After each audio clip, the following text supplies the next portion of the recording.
Greetings, Battle Brothers. It's me, Aurelia Tempris, Defender of the Golden Throne and Servant of Humanity. Whoa.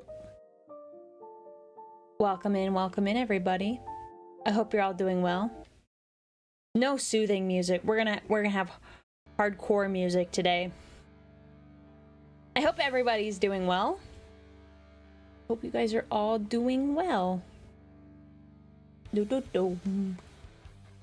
Hi.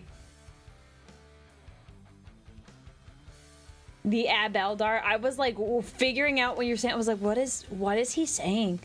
I saw that and I was like, Abelard? Are you talking about Abelard from Rogue Trader? And I was confused. But now it makes sense. Hello. How's everybody doing? It's Friday. Thank goodness. Thank goodness it is Friday. Oh yeah, there were ads. Sorry. I mean, I didn't say anything too terribly exciting. It was pretty boring. Nothing super interesting. Abelard announcement. Yes. Abelard's based for that. Abelard is very based for that. Elf sister, no.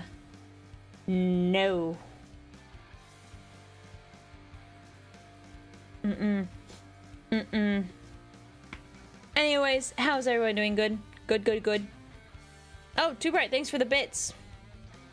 Just the random bits, no messages bits. Okay, cool. I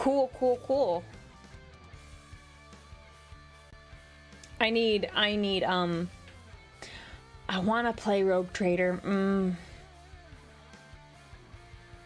There's a hype train and I want an emote. Oh, yeah, okay, fair. Get those emotes. Bejamin, thank you so much for the super chat. I finished my first 9 Rubric Marines. At this rate, I'll have my 10th edition 1000 Suns army ready just in time for them to release 12th edition. Don't you worry. If you have chill friends, you can get away with unpainted minis. You can get away with that. Yeah, well, I guess if you want to have 1,000 Suns, 1,000 points, very, very different. On phone at work, just lurking. I'm a lurker too. I'll hop into other streams. You could use a text-to-speech device like what Muobel is using for Rogue Trader. Is that a mod? A mod that she's using? Because I think I saw it in our group chat. I think we were talking about that. Thank you for the bits, by the way. Cause that would make it okay. I might want to play that before Dark Heresy comes out.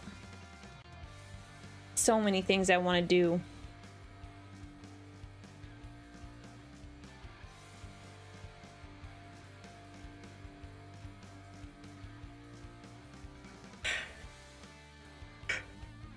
Did someone say demons? Yeah, it's demon time. Full demon time. Sorry. That's the name of it on YouTube. Finally made it, now I lurk. Yes, lurk. We're gonna start videos soon. We're gonna chat for a little bit.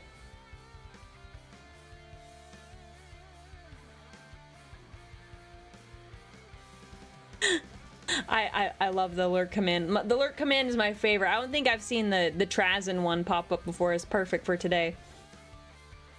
I've been doing a Commissar playthrough of Rogue Trader this week. Ah, man, okay. Maybe I'll look at that mod. Maybe we'll play it. Because I also have the DLC that I got from Trazen and like for Trazen, and I want to play that. That sounds like fun. Oh, Luna Wolf, thank you for the bits. I'm working on my custom character miniature, making a Luna Wolf calling the last Luna Wolf. Wait, what do you mean? That's Loken. That's Loken. Loken is the last Luna Wolf. Have I created a custom character for the tabletop yet? Yes. It's me. I am the custom character.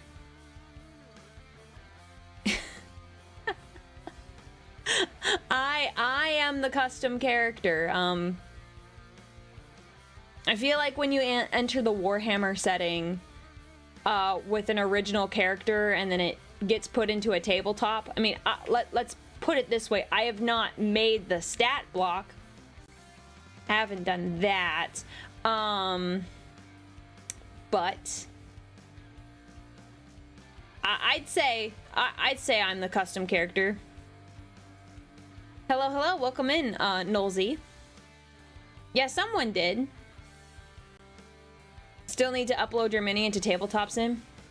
Well, I wonder if they're gonna do like a revamp because 11th edition is coming out. I don't know. I want to play 11th edition soon, but I don't know what that's gonna mean for I don't know what that will mean for Tabletop Sim because of all the rules.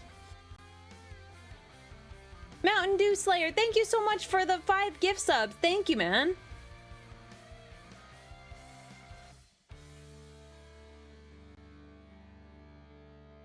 My nose is itchy. I have an itchy nose.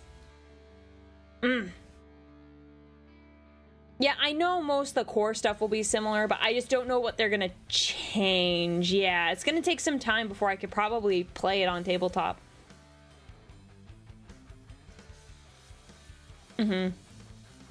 Oh yeah, I'm sure they'll update them immediately, but it might take a sec.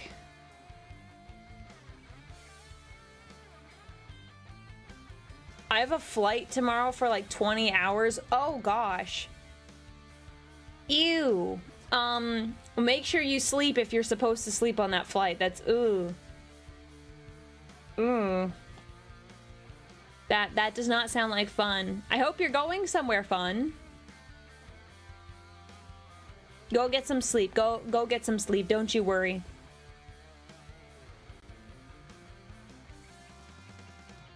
Dude.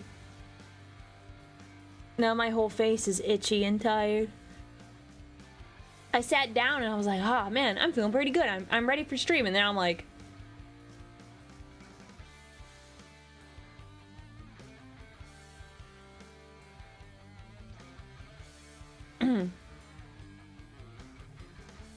gamer sips for caffeine. No, that's a lot of caffeine. But I will say I am getting more gamer subs. Use discount code Aurelia.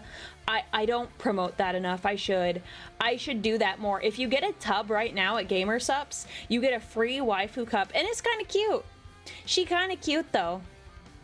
I get some of the Gamer Subs like cups. I'll be like, hey, can I have that one? I want that specific one. She's cute. They'll send it to me. But I have a favorite. I have a pixel art one that has like a knight with a sword. Tyrannid waifu cup when? Oh, I feel like it's... Well, that's the Matara cup. What are we talking about? This Matara. What about mixing caffeinated with non-caffeinated? I just drink the non-caffeinated for the most part. Because it's 150 milligrams. So...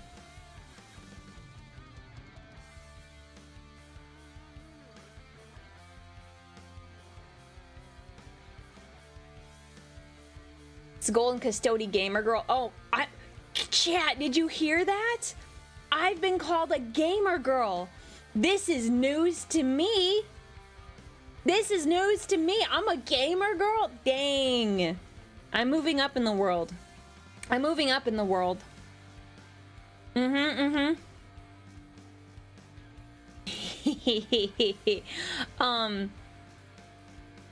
What we were talking about,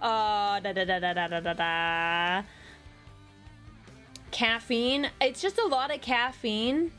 I would prefer Mountain Dew, even though there's calories in Mountain Dew. Hey, Possum, good to see you.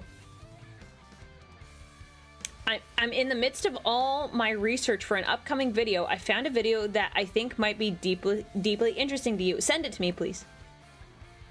Send it to me, please. I am interested. Because we're looking at more lore today. Because I know a healthy amount of Warhammer. But the little nitty gritty, not so much. So send it to me, please. Dude. Oh no, no, no, no. This can't be happening already. I cannot already be yawning. We're not even like 10 minutes into this bad boy. It's not a super long video, but it's exceptionally detailed. It involves a dog, and the speed in which it eats a bean burrito is unfathomable. Oh, okay. I see. I see. Yes, Bubba. Bubba. The great consumer. Oh, mom, mom, mom, mom, mom, mom, mom. And good to see you, Admiral Corky. Welcome in, welcome in. Yeah, Bubba's based. Bubba's based. He's great. He's great. I came for the lore. Yeah, lore. It's time to go full demon time. Man, now I would like a bean burrito from Taco Bell. Good boy, Bubba. Can we see Bubba?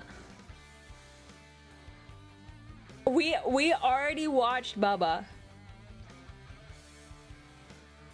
Where what? Where's what? In under 1 second? Yes.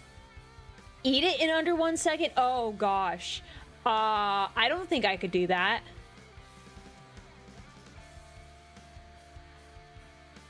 Bubba the burrito doggo. Yes, yes, yes. Why? We watched this so recently, guys.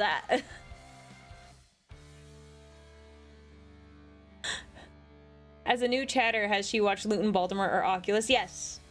Yeah, I've definitely watched some Baltimore videos previously. Luton, I've watched some of his stuff. Oculus, yeah, I've watched him. It's significant lore. 1 second. Okay, fine. Fine. Let me...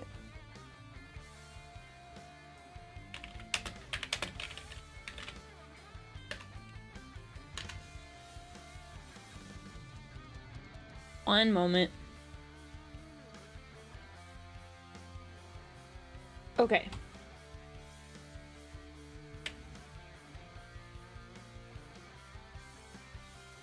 Thank you, Red Tail Wolves, for the bits. The lore. Well, we're gonna watch it. I have it pulled up. Have you done any Votan lore? Yeah, like 2... No, it was like a month ago now. Where do we recommend videos for reaction? Oh, I normally just kind of pull them up myself. I guess I could do something with that. I know in the subscribers channel we have an option for recommendations for stream.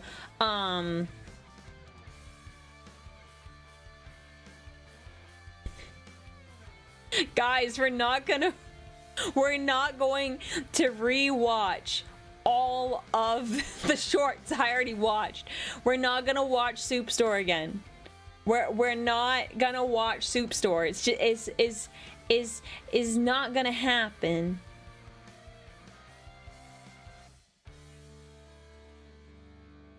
No, guys. Okay, we might do a TTS rewatch in the future, but in like piecemeal. It's not going to be the same as when I watched it the first time. Do you guys remember all the psycher moments I had? I can't redo those. Do I know which videos are on the docket? No, I'm balling. No, I do. I pick some out. Mostly stuff about demons. Should be interesting, at least. Should we start? Ooh, you want a salamander Terminator? Like it's specifically a salamander Terminator, or you got you a Terminator?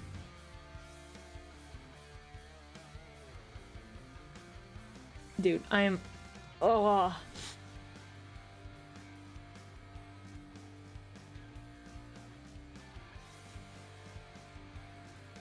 Brothers, I am Eepy.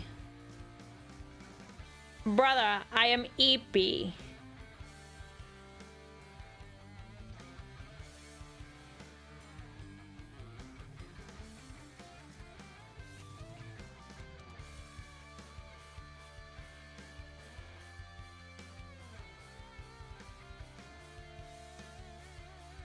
Yes, I'm usually EP, but not usually bald.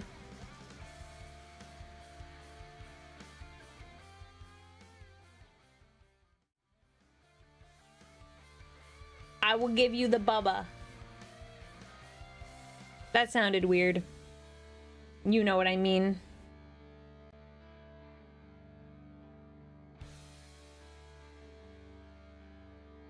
Okay, 1 second. We turn the music off. Dog, yes, dog. Dog. Dog. Laura, what the dog doing? What that dog do? This is Bubba, and this is a bean burrito from Taco Bell. I feel like that is a really large bean burrito. Man, shrinkflation really got us. Like, look. Look at, like, how big that is. Ugh. I'm now very sad and disappointed.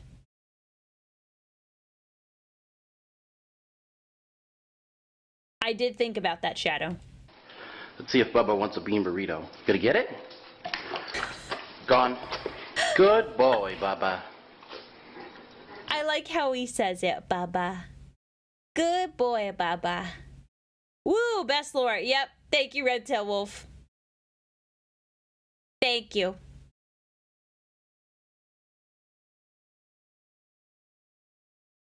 I do not. No, I can't say that. It's gonna make everybody sad. I pet Bubba. I pet Bubba. Oh, Red Tail Wolf, thank you for the 10 gift subs. You just needed the Bubba. You needed Bubba. Stop petting Bubba. Why can't I pet him? Look, man. Why can't I pet Bubba? He does deserve the pets, yeah. He's a king. Yeah, mods banned that guy who said I should stop petting him. Ban that guy. We don't want him to choke on the burrito. He didn't. Obviously, it went straight to his stomach. Good boy, Baba. Anyways.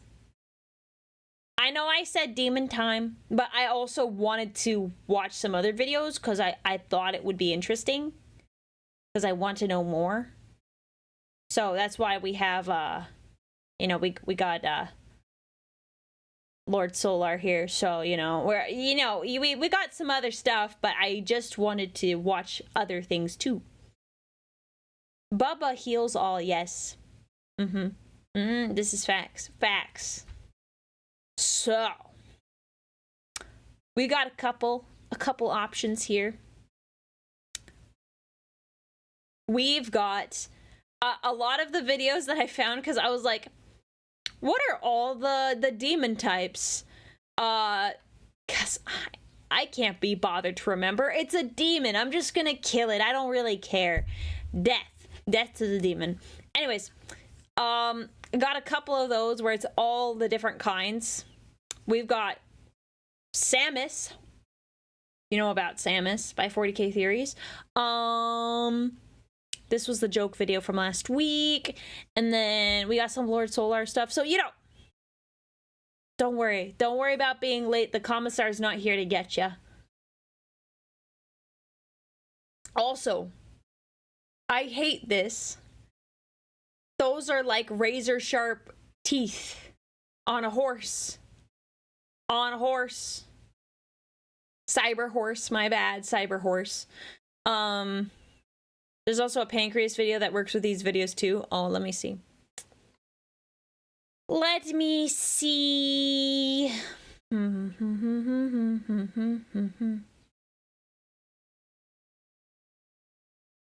Warhammer hotspots the warp realm of chaos. Okay. I will investigate this matter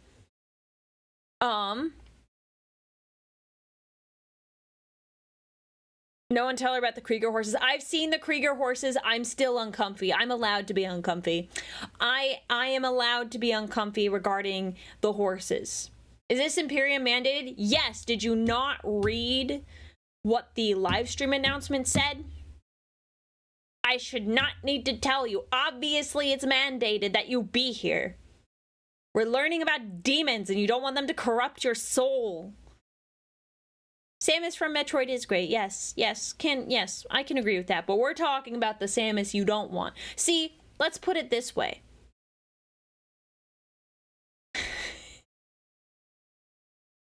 There is a Samus that you would probably want in your bed. We all know which one that is. And it's not the one from Warhammer.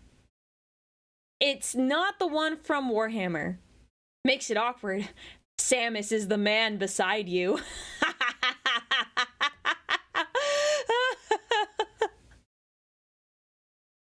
Why not both? Sir. Sir, do you need help?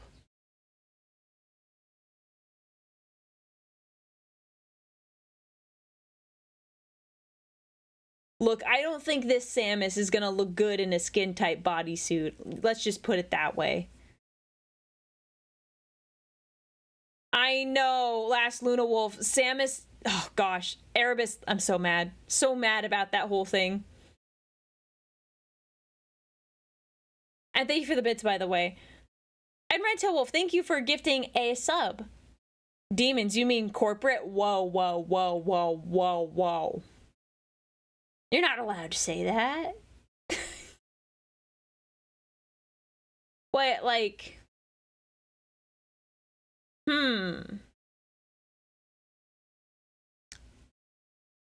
This is interesting. Well, hang on, let me give this some thought for a second. So are you saying, okay, so but where do the Chaos Gods fall in the scheme of like corporate? Is it like the corporate tier? Are they like the major demons, or are they actually Chaos Gods? Or are they even minor demons? Because I have a question. If they're just the major demons, who do they report to? For the shareholders. Oh, a leg day. Oh. Okay. What do you want for your leg exercise?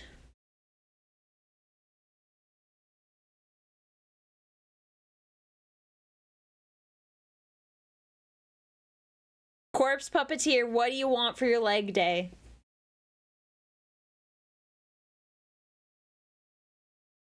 Ten lunges. Okay, I gotta take my headphones off. Okay.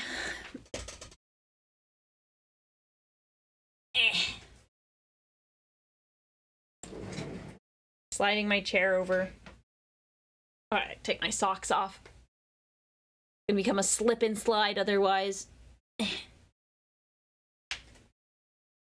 1, 2, 3, 4, 5. That was 5 on one leg. The other. 1, 2, 3, 4, 5. Yep, we didn't skip leg day.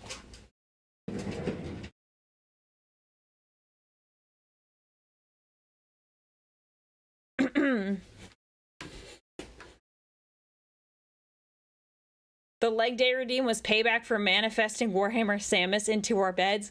Look, I was just thinking of Samus laying next to you in bed. Anything beyond that is your fault. Anything beyond that, your fault.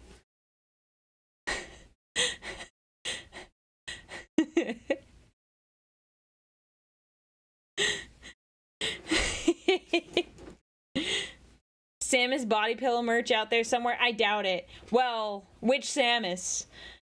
Warhammer Samus? Probably not.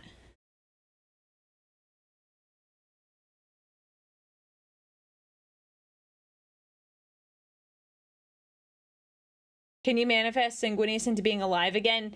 No, I refuse. I will not be doing that. Anyways. The most powerful guardsman in the Imperium. Not a demon. Oh wait, I should, hang on, let me. Oh. Okay, hang on, let me slide over here. This is new. They have an AI feature in the video, hang on. Interesting.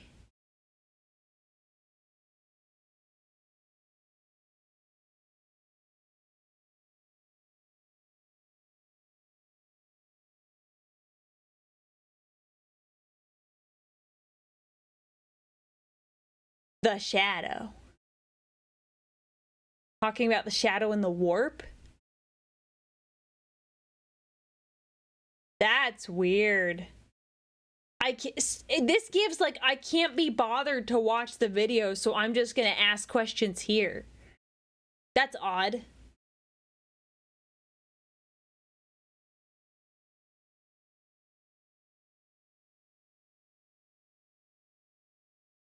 Odd. I'm not a huge fan of that. I don't, like, if you want to opt into whatever AI stuff, that's fine. I'm not going to give you grief over that. But, like, I don't like it when they, like, put things up that's just there. It's like now when I look up definitions for words, it's the AI overview, and I'm like, no, I'm just going to go click a link.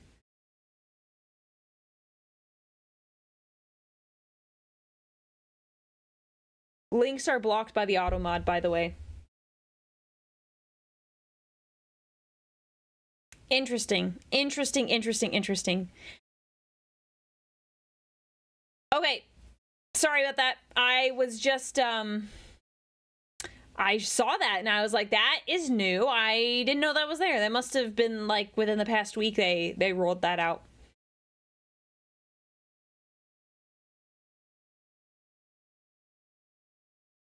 Part of my work performance is how I use AI now. I decided to write how I use AI for work using AI to write it, and I called it a day. That's so weird. That, like, oh, that's just odd. Ruined my day pointing that out? No, I did not ruin your day. It's not that big a deal. It, not like my favorite thing, obviously. It's not that big a deal. We can get over it. We are strong, chat. Our days are not ruined by small things such as that. What are your favorite demons? I don't have favorite demons. Saint Celestine. I'm kidding. I like corn demons.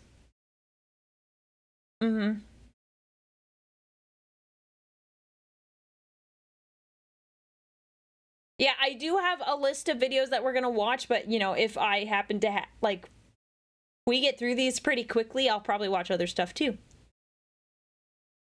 Anyways, the most powerful guardsman in the Imperium. Arcadian Leontus is the High Commander of the Astra Militarum forces in Segmentum Solar, the segmentum that contains Terra itself. In fact, the protection of the throne world is considered by the Lord Solar to be his dope. His drip. Fabulous. Fantastic. Greatest duty. However, when he was truly needed, when Terra itself was threatened by hordes of cornate demons, he was not there. Away on campaign, by the time he returned to Terra, the throne world had already been saved, and the demons vanquished. For this, the Lord Solar can never forgive himself, for he sees this as a great failing, and now seeks redemption in the eyes of the Emperor.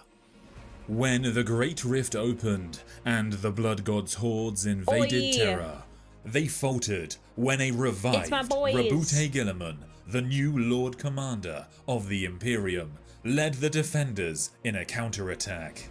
And now, his Miriam. Can I just say, I wish I could, like, show you, but, like, the way he's standing, it's almost, this art piece, it almost makes it look like he's got, like, he's being sassy. I think it's specifically the way, this chest piece, how it lays in comparison to his torso. I don't know, that, it's so stupid, I was just thinking about that. Yeah, like, he's, like, sticking out his chest a little bit, yeah. Led the defenders in a counterattack. And now, his Indomitus crusade seeks to push back against the forces that assail his father's realm. Guilliman's directives depleted the Militarum Regimentos at Leontus's command, and they had already suffered greatly in recent years. Billions of soldiers were lost due to warp storms, combat attrition, or calamities unknown.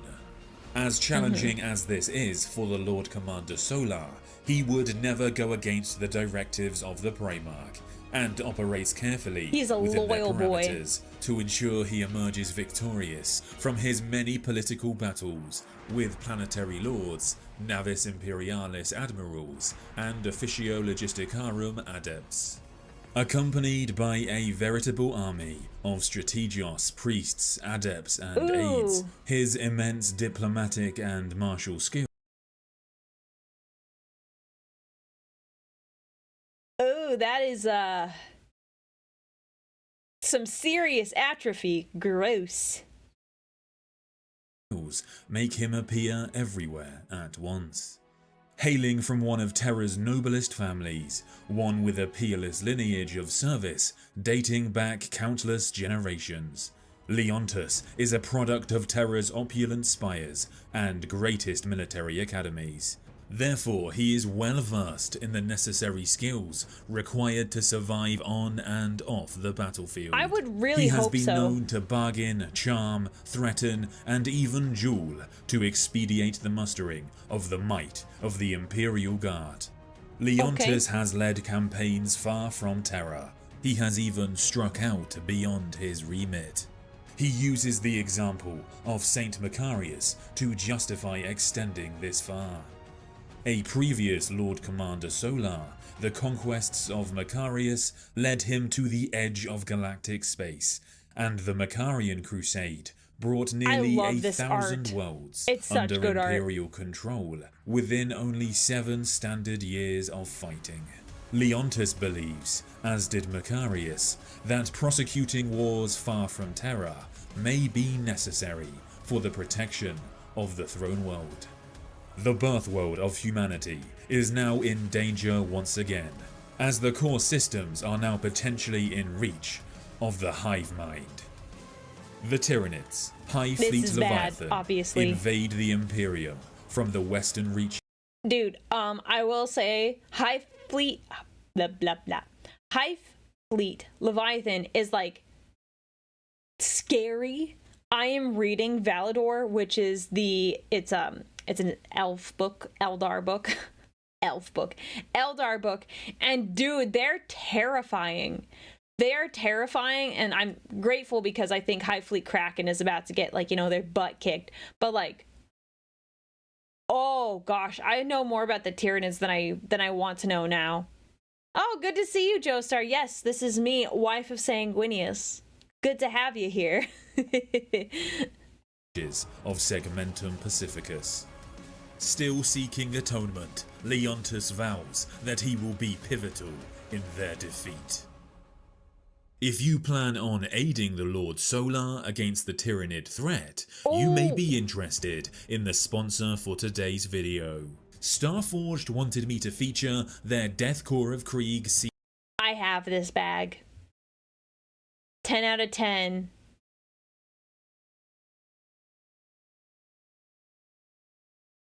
I have something we're going to talk about later, but this bag is cool. Sorry. Each regiment backpack. An officially licensed Warhammer product, it is perfect for anybody who seeks to bring the Emperor's wrath down on the enemies of the Imperium, or someone who needs a convenient storage option for their laptop, lunch, or other possessions. With more pockets than you can shake your shovel at, you've got plenty of space to store your spare lasgun power packs, ensuring that you'll never run out of ammo against the Xenos menace. Alternatively, if you find yourself with some spare time... Wait, oh, I thought this was the bottom of the bag for a second. I was like, wait, it has a bottom flap? What? In the trenches Look at those nice and books. enjoy miniature wargaming, then this is the backpack for you. Turn It's a up to the great gaming bag. table in style and strike fear into the hearts of your enemies as you demonstrate that you easily have enough storage space for your rulebooks and other necessities. Its fantastic construction makes it perfect for daily use or travel, whether by plane or Gloriana class battleship. And whether you wear a trench coat and gas mask in public or not, you will...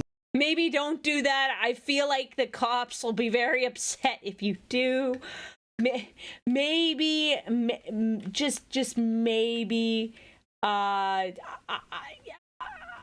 wouldn't, man. Just, you know. Look incredibly sharp, representing the 101st Siege Regiment. Where is My this? favorite feature about the backpack Where is this that it location? comes It's with an cool. adhesive area prepared for Velcro and 2 alloy metal fittings for you to attach. The first is your 101 Siege. Guys, do you know where that is? Where is that? I need that back. It's a cool backpack. All right, guys, just let me know where this is. Just tell me. Regiment's digital name tag, which will have your unique number. The second is, of course, the winged skull of the Imperium of Man. So check out... My only critique is that this comes off easily. Like, if that little bit catches on anything, it, like, the Velcro comes off. The link to it But in it's my really description, and links to other amazing officially licensed Warhammer products produced by Starforged. Initially, there were few within the Imperium who recognized Leviathan for the true danger that it posed. However, word from the eyes of the Emperor reached Captain General Trajan Valoris of the Adeptus Custodes. He immediately petitioned the other High Lords of Terra to respond, for 2 tendrils of High Fleet Leviathan on parallel paths would reach the Segmentum Solar if not halted. And with this, the slow wheels of Imperial bureaucracy began to turn. Word from refugee boats, astropathic screams, and intercepted Vox fragments started to come through, and the truth, the full extent of the horror, was put together. Valoris and others organized the Soul Blades, small rapid response fleets who operated with great autonomy to harry the foe wherever possible. Meanwhile, Lord Solar Leontus worked tirelessly to muster the ponderous might of the Astra Militarum. The desperate hopes that the Soul Blades would deliver victory were soon dashed. A third tendril attacked, spearing through the galactic plane without warning and bypassing the bulk of the Soul Blades entirely. I honestly thought this video was just going to be general information about him and not history. Oh, rip this guy. And bypassing the bulk of the Soul Blades entirely. Grendulus headed for the Bastion subsector, where Leontus himself resided, as well as the colossal battle station, Phalanx of the Imperial Fists. Whoa. Outwardly, Leontus and his advisors were as bellicose as any in this respect. However, privately, they counselled pragmatism before hope. Mass mobilization, fortification, and armament were carried out throughout the subsector. Nevertheless, it was clear Bastion would fall if it stood alone. The Lord Solar enacted the Sanctuary Protocol. Powerful astropathic distress calls were sent echoing away through the Imperium. The signals were so strong Death by that bug is probably not the astropaths worst. died Oh, upon you're probably receiving right the about that. messages. For the defenders to stand a chance of victory, urgent and considerable reinforcement would be required. In the meantime, Leontis had any loyalist forces in the Bastion subsector fall back to designated sanctuary systems. Going forward, all would be commended for whatever time their courageous sacrifices would buy. With luck, it would prove enough to allow fresh Imperial forces to arrive and tip the balance against the Tyranid menace. The most significant battle of the Bastion subsector was that for the planet of Sanctum, homeworld to the White Templars chapter. Here, the experience and foresight of the Lord Solar and his command staff proved their worth. Knowing of the effect, Astropaths, they die a lot. They die pretty frequently. They are, it's a lot of mental strain and psychic strain. They do not have a long life expectancy. effects of the shadow in the warp and how fear would spread ahead of the Tyranid advance. Prepared vid recordings and audio. It even messes with Eldar too.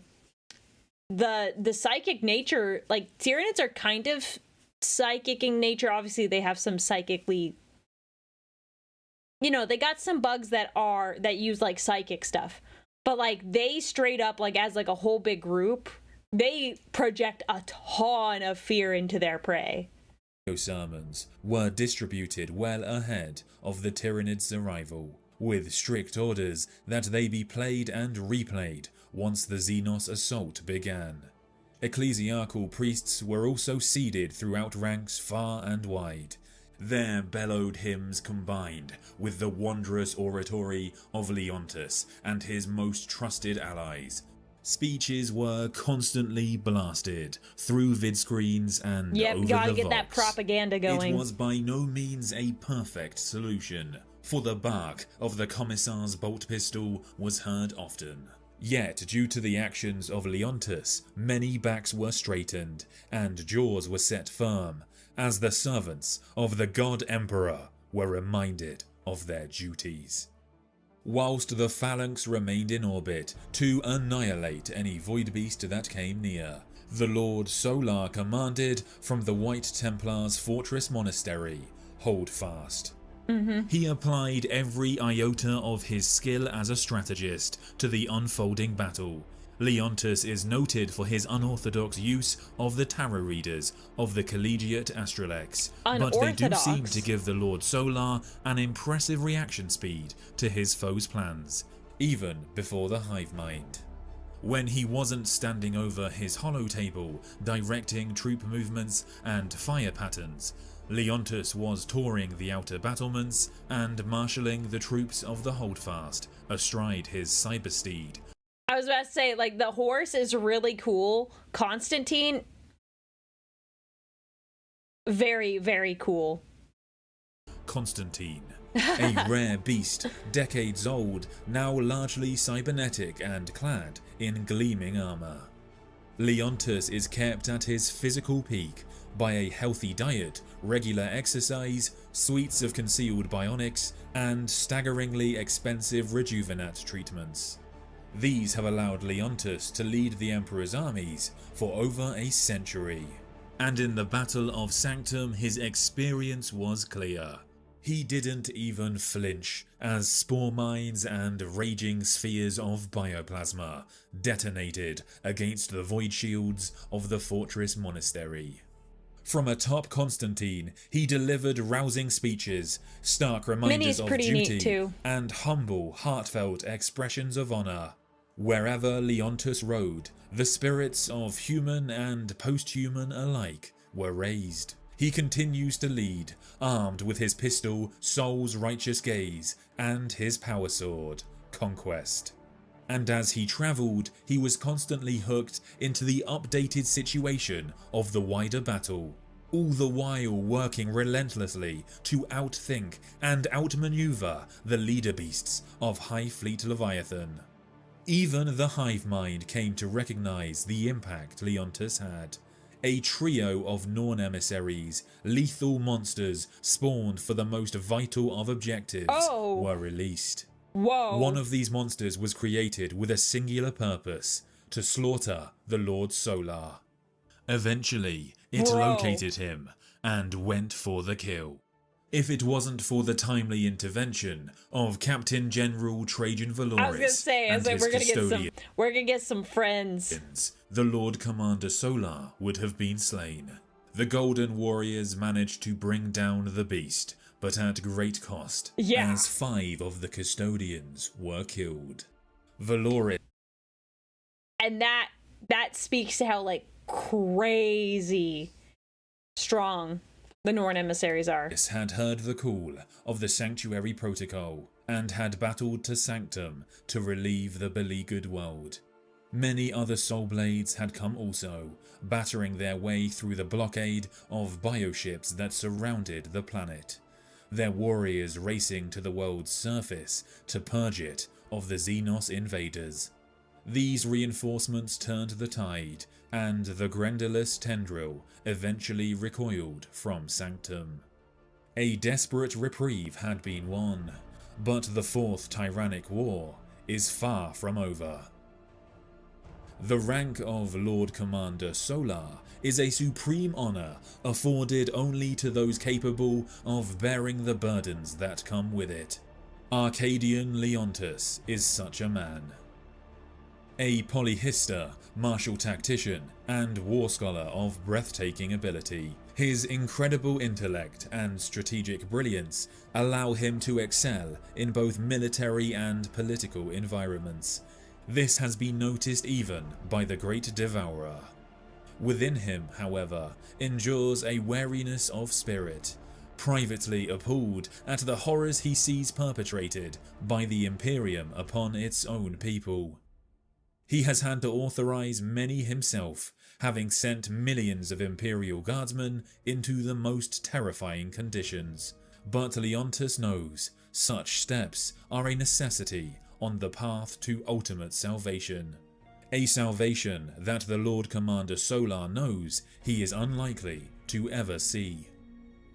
And that is it for this video. Leontus is a pretty new but exciting character, so I can't wait to see what they do with his storyline. If you enjoyed this video, please do like and subscribe, and if you really enjoyed the video, you can click the join button on the page below. This is by, I meant to say this earlier, this video is by Sandman of Terra. So, guys, I have something exciting to share.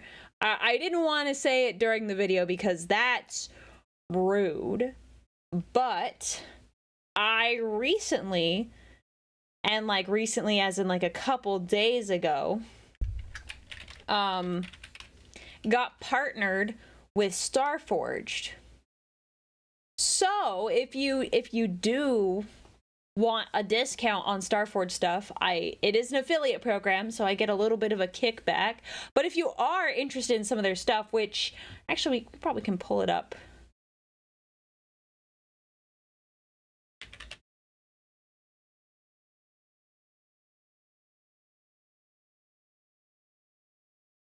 They've got super cool stuff. No, I don't need to join the newsletter. 1 second. Just Warhammer. Can I just...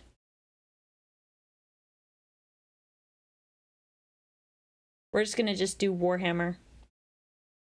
Let me slide off to the side here. They've got super cool stuff. Highly recommend. Like, I have their backpack. Their backpack is really cool. I have been gifted a lot of these things by viewers, so I have like one of their hats. That's pretty good quality. I have a Blood Angels pin. Where is it? That one exactly. Did you get the nightlight? The nightlight, where's that?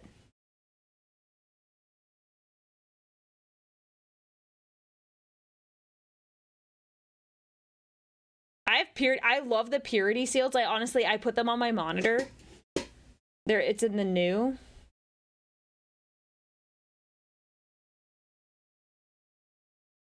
Okay. It's a helmet.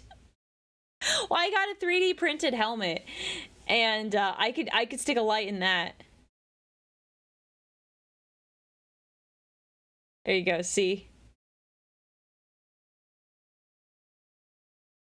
Apparently, this is a thing. I did not know this existed. That's funny.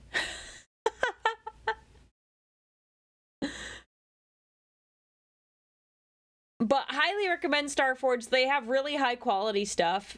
Yeah, it's expensive. I've bought some things myself. But super cool company. So if you want to help support and you like Warhammer stuff, you know, just consider it.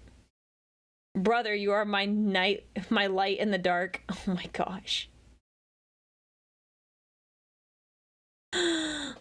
Wow. Anyways, I didn't want to bring it up during the video because that would be a bit rude. It is his sponsor, of course, for the video. Oh no, they have a Mantis Warrior hat. I saw they had extra ones. I was like, oh, we got, let's see, wait, what are the new ones? We've got the Red Scorpions, Crimson Fists, Death Wings, Raven Wings, Carcardons, Mantis Warriors, Blood Ravens. Oh, that's a good one. Lamenters. And then Flesh Terrors. They said Flesh Tears, but it's Terrors. Solid picks. Anyways. And since we learned about Lord Solar, I wanted, you know, we have Lord Solar Makari's speech. You're not exactly the same, but still. Why does nobody love my salamander voice? No.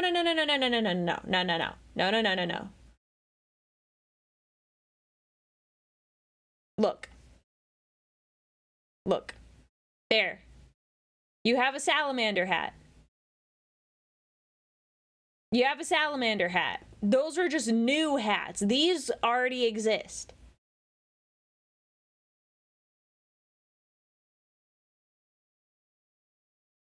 So it is not, they just made new ones because they're really popular chapters. They made them for really popular chapters. It makes sense. And obviously, well, maybe not just chapters, because obviously you have Custodes and Adeptus Sororitas there, so. Okay. I'll make a post about it in the Discord server so you guys have the link. But yeah. I was gonna make it more. I was gonna have a more fun announcement, but you know, this works out. Okay.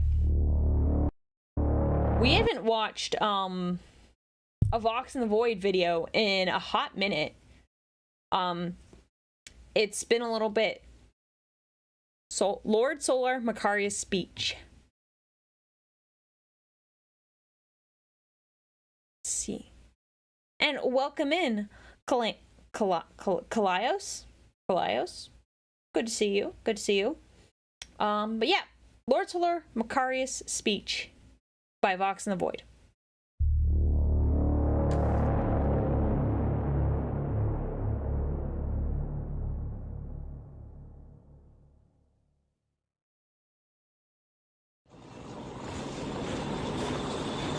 At the dawn of the 41st millennium, Lord Commander Makarios and his forces embark upon the reconquest of over 1,000 worlds.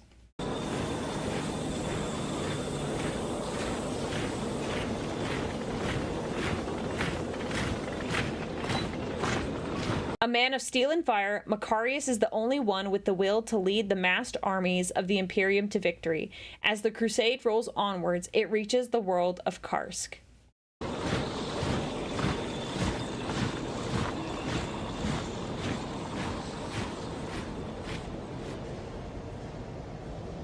Soldiers of the Emperor, we stand on the brink of a mighty war.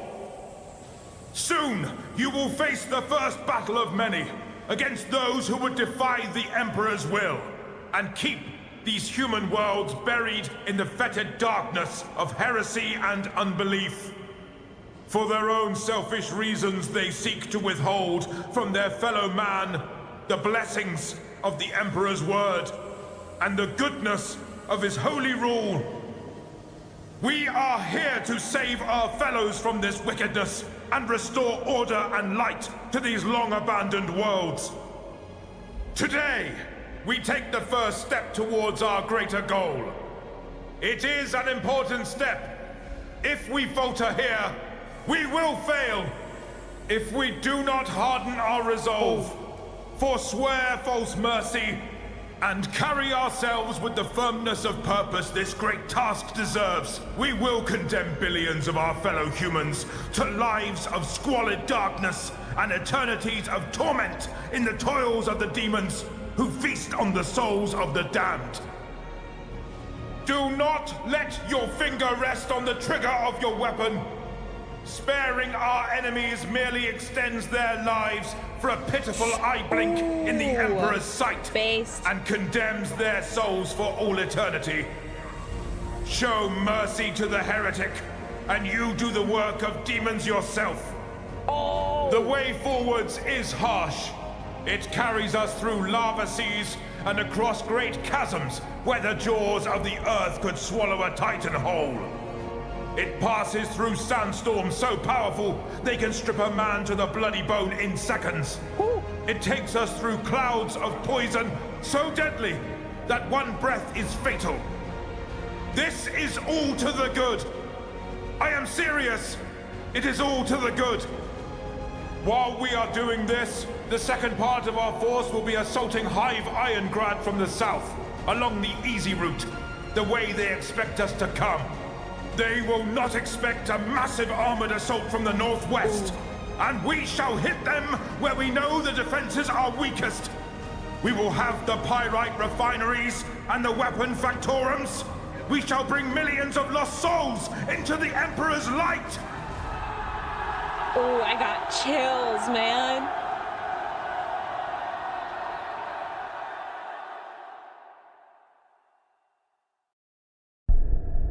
Very good. Very good. Very good. Here. Let me do the sharing. 1 second. I forgot to do that for the last video, but I think one of my mods got it. So we're good. And we have an ad. So one of you guys asked to see the hats again. There. Hats. You guys get to let's look at all of this while we're here. 'Cause why not? Okay.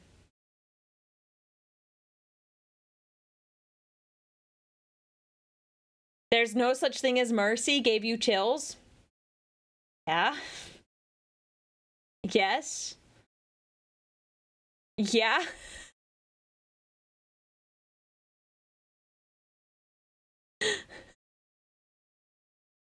Imagine you're on the receiving end of that. Imagine you're on the receiving end. Oh, okay. These are okay. Okay. So one of the things that I've heard people like kind of give some complaints about is that their rings are really expensive, but this one's just like it's standard steel rings. Oh, any Votan enjoyers? Any Votan enjoyers? So they've got, it looks like Votan, they've got Ultramarines, Mechanicus, they've got Fenris, they've got Chaos. Oh no, it's Word Bearers. And Orcs.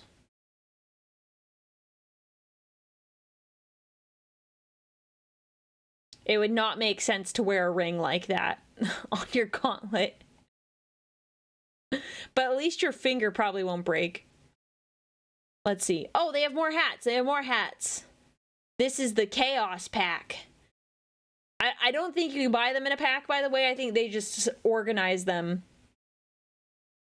Okay, that's solid. That's solid. They've got some good options here.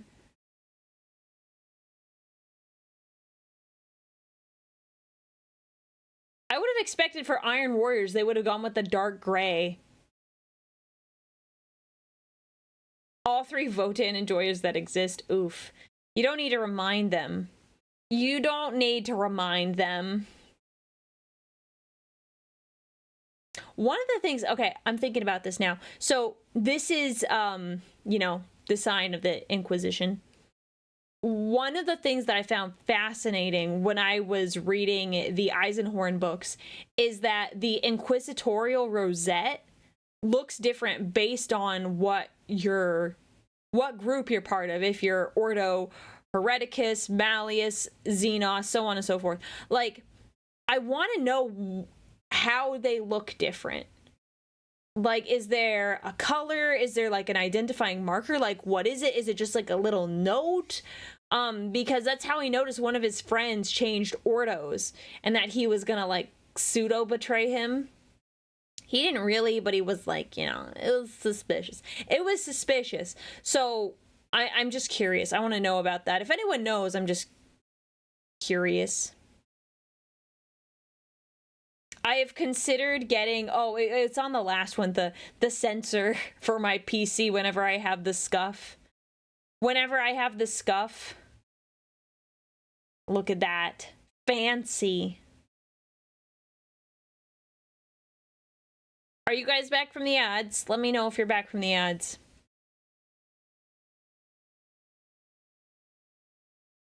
Excuse me. Starforge Purity Seals Warhammer 40k Imperium of Man Purity Seals Collection men's fashion. What about women's fashion? I'm kidding. I know men like Warhammer more than women. I'm like, what if I want to be fashionable? What if I want to be fashionable? I can sort by Blood Angels. I probably could. Let's see. Oh, I have patches. No, those are, yeah, they are patches. Ring. I have a purity seal. Oh, it's Dante. Ooh, that's a fancy. Oh, no. I think I saw someone post about this in the Discord. Oh, dang. Hang on, though. Look, a little Sanguinius statue.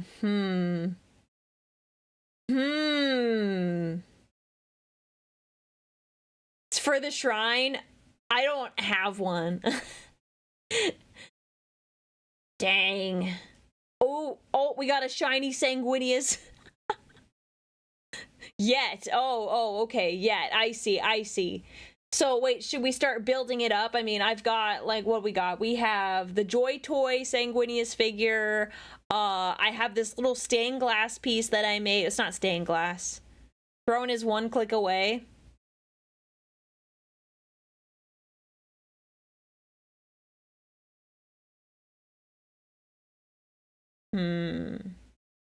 Tempting. Don't put it in a jar. What's wrong with you? What's wrong with you? Why would I do that? Brother, why would I do that? That is Sanguinius. He is the last person. What the heck? Why would anyone do that to them? If you put Sanguinius in the jar, I'm gonna come to your house, I'm gonna find you, and we're gonna have a talk. We're gonna have a serious talk. Yikes. Little shrine with candles would be cute. Perhaps. I will consider such things. I will think about it. I do need a life-size model, yes.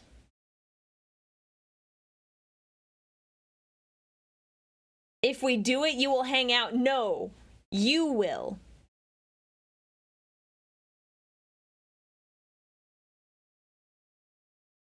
Anyways, corn demons. Blood. These next couple videos are, we'll probably go back and forth. This is by Dub Professor. Every corn demon explained in 8 minutes, and I was like, well, I'm sold.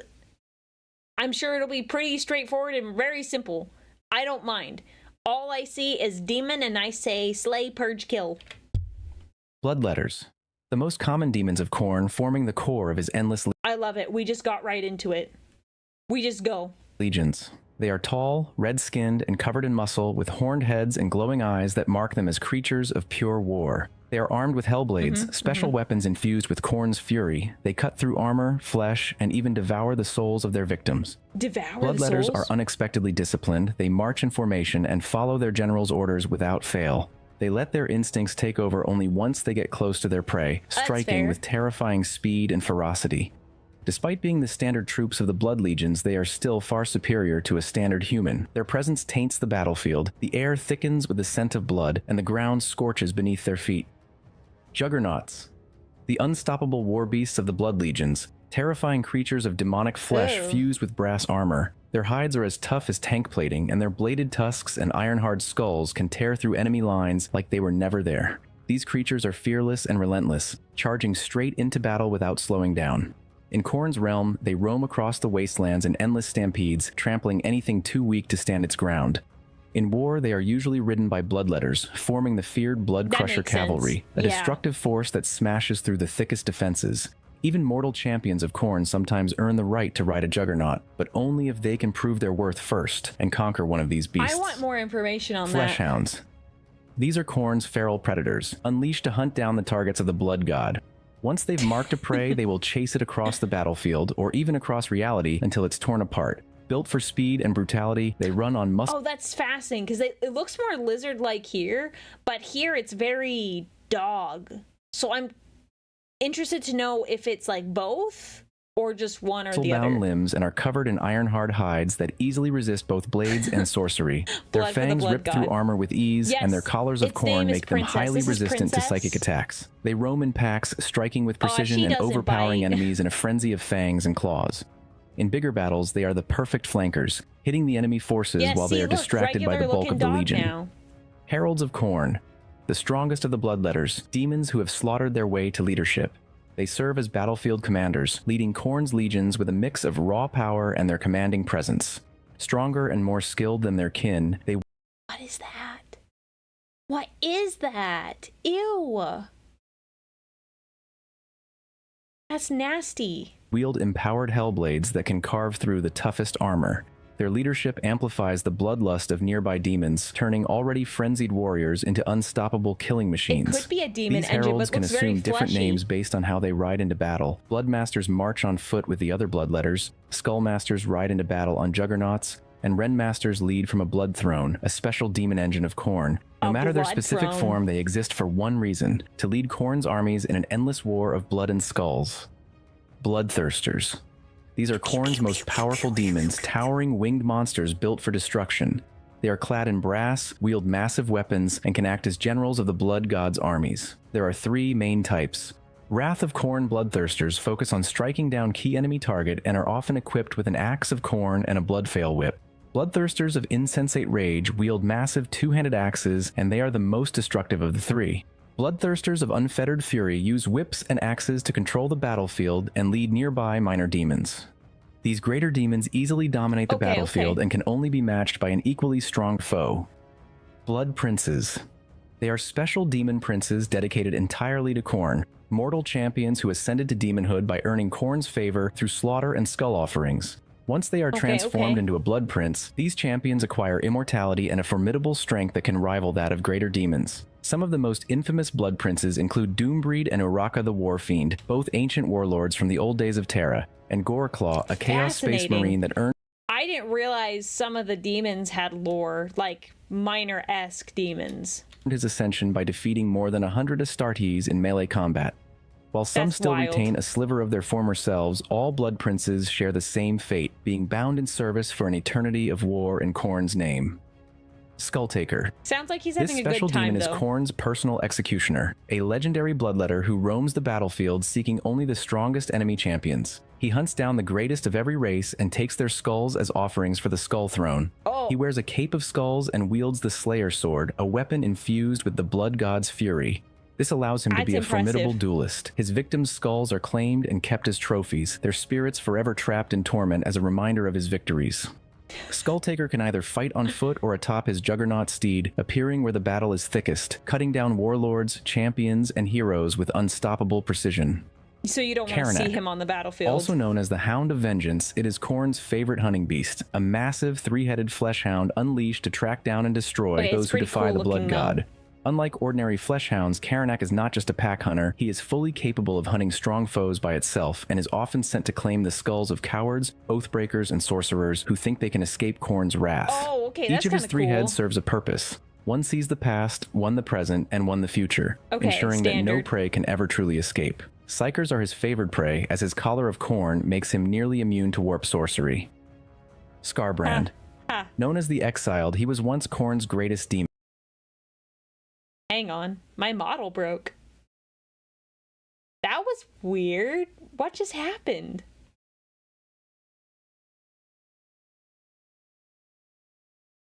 I'm gonna have to check my connection later, because that's odd. My model was still moving on. I'm gonna have to jack with that. That was weird.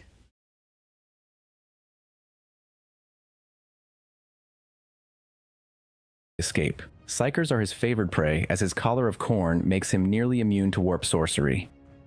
Skarbrand. Known as the Exiled, he was once Khorne's greatest demon. He wields twin axes, slaughter, and carnage, and used to be a warrior without equal who stood at the blood god's side. But this did not last. Manipulated by Tzeentch, he turned his rage against Khorne himself, striking the blood god before realizing his mistake. Khorne was disgusted by Skarbrand, not for challenging him, but for doing so like a coward, striking him from behind. Khorne tore Skarbrand's wings to shreds and cast him out of the Brass Citadel, exiling him to wander the warp. Now, he exists in a state of mindless, uncontrollable rage, unable to think beyond the need to destroy. Despite his exile, Skarbrand still collects skulls in a desperate attempt to prove himself worthy of Khorne's forgiveness. Engrath the Unbound. The most powerful bloodthirster of Khorne, a being of pure, unrestrained slaughter. Towering over even other greater demons, he is Khorne's greatest general, unleashed only when the blood god needs total devastation. His raw strength is so immense that he has crushed titans in hand-to-hand combat, and his presence warps reality with the fury of the warp. Despite his power, he is not invincible. During the Horus Heresy, he was banished by Lorgar Aurelian, the Primarch of the Wordbearers, in a rare moment where brute strength lost to dark sorcery. But this defeat means little. Angrath is eternal, and can return over and over as long as Khorne considers him of use. Kabanda.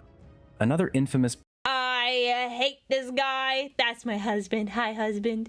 Good to see you, husband. Bloodthirster, known for his rivalry with Sanguinius, the Primarch of the Blood Angels. He is a renowned warlord of Khorne, leading demonic legions into battle with brutal efficiency. His most legendary battle took place during the Siege of Terra, where he fought Sanguinius in single combat. The Bloodthirster had already fought the Primarch with some success in the past, and even managed to hold its own against one of the best duelists of the Empire. But Kabanda's advantage was short-lived as Sanguinius ultimately slayed him at the gates of the Imperial Palace. He's dope. Like all Bloodthirsters, Kabanda wields massive weapons, favoring a huge barbed whip and a battle axe to crush his foes. He remains one of Khorne's most relentless warriors, still seeking the ultimate duel against the Blood Angel's lineage.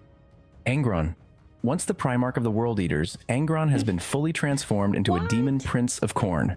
Now larger, stronger, and completely consumed by bloodlust, he leads his legion in eternal campaigns of destruction.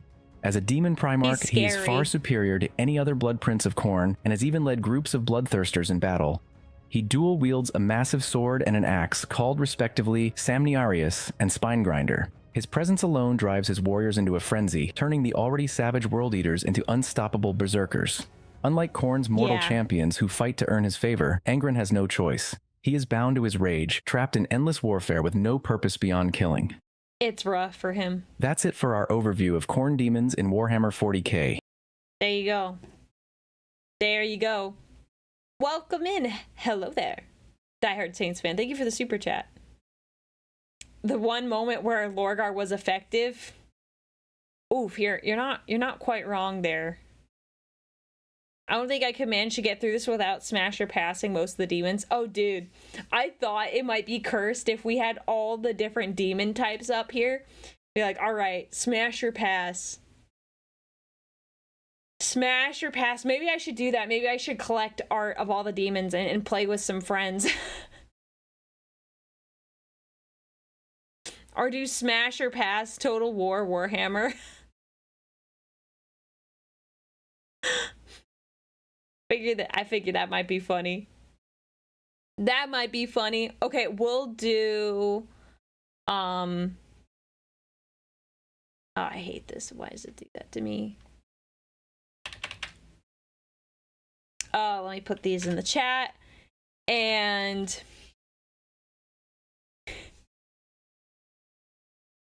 every corn demon will be smashed, but not the lewd kind. Right? Right? See, look, it will be funny. We'll do the Nurgle one, and then we'll do Samus. How about that? We'll do it in that order. Plague bearers. They are the main foot. Okay. Ew. I will say this one here is called Guo, but when I first saw it, I was thinking of like Dio. It's dumb. It's dumb. I will say at a certain point, a lot of the Nurgle demons, they just start looking the same. Is that demonist of me? Am I demonist if I say all the Nurgle demons start looking the same at a certain point? Is that bad?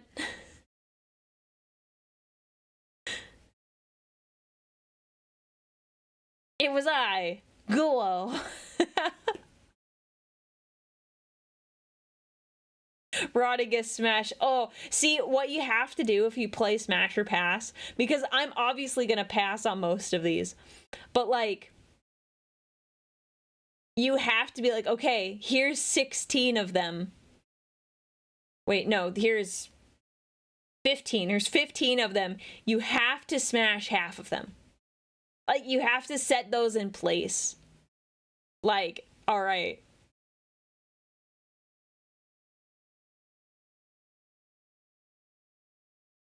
Only most?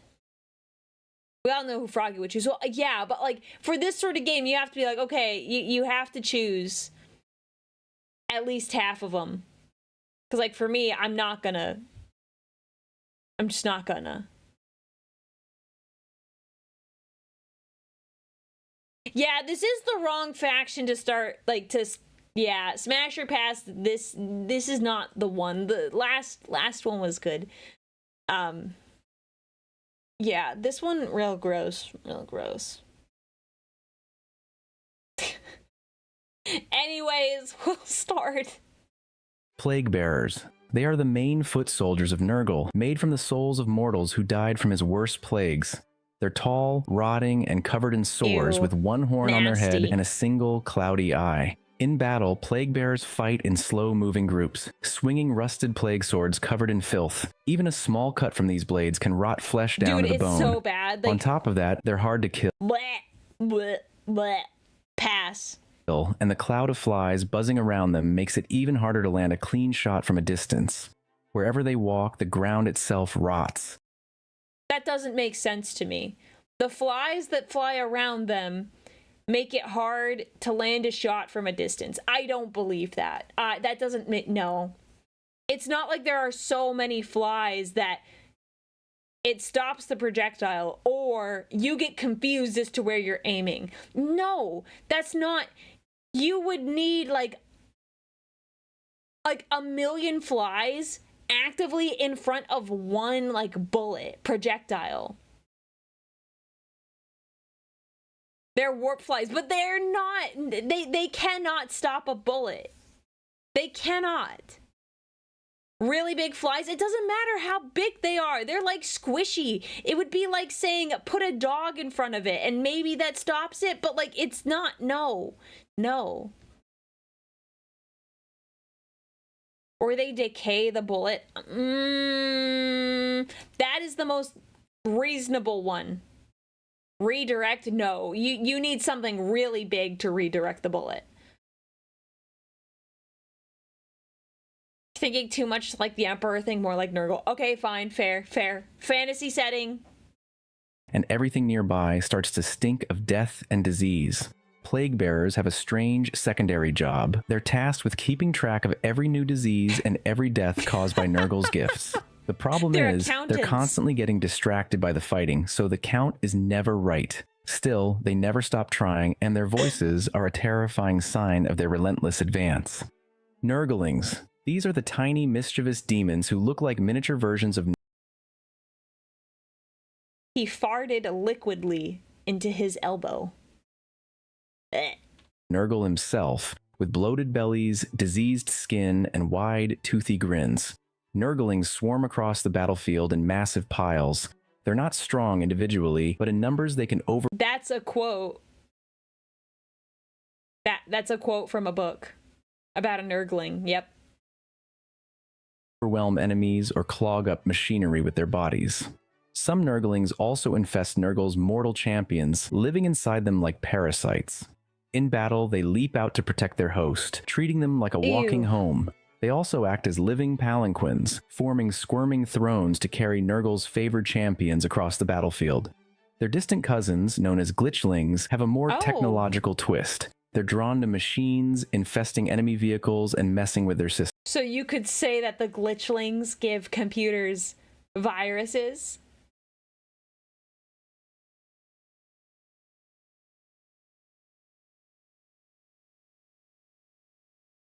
Yeah.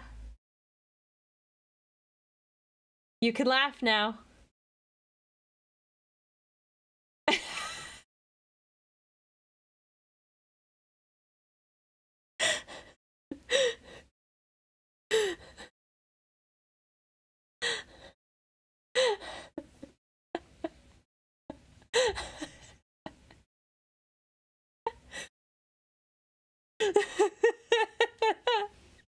Kegarak is not pleased.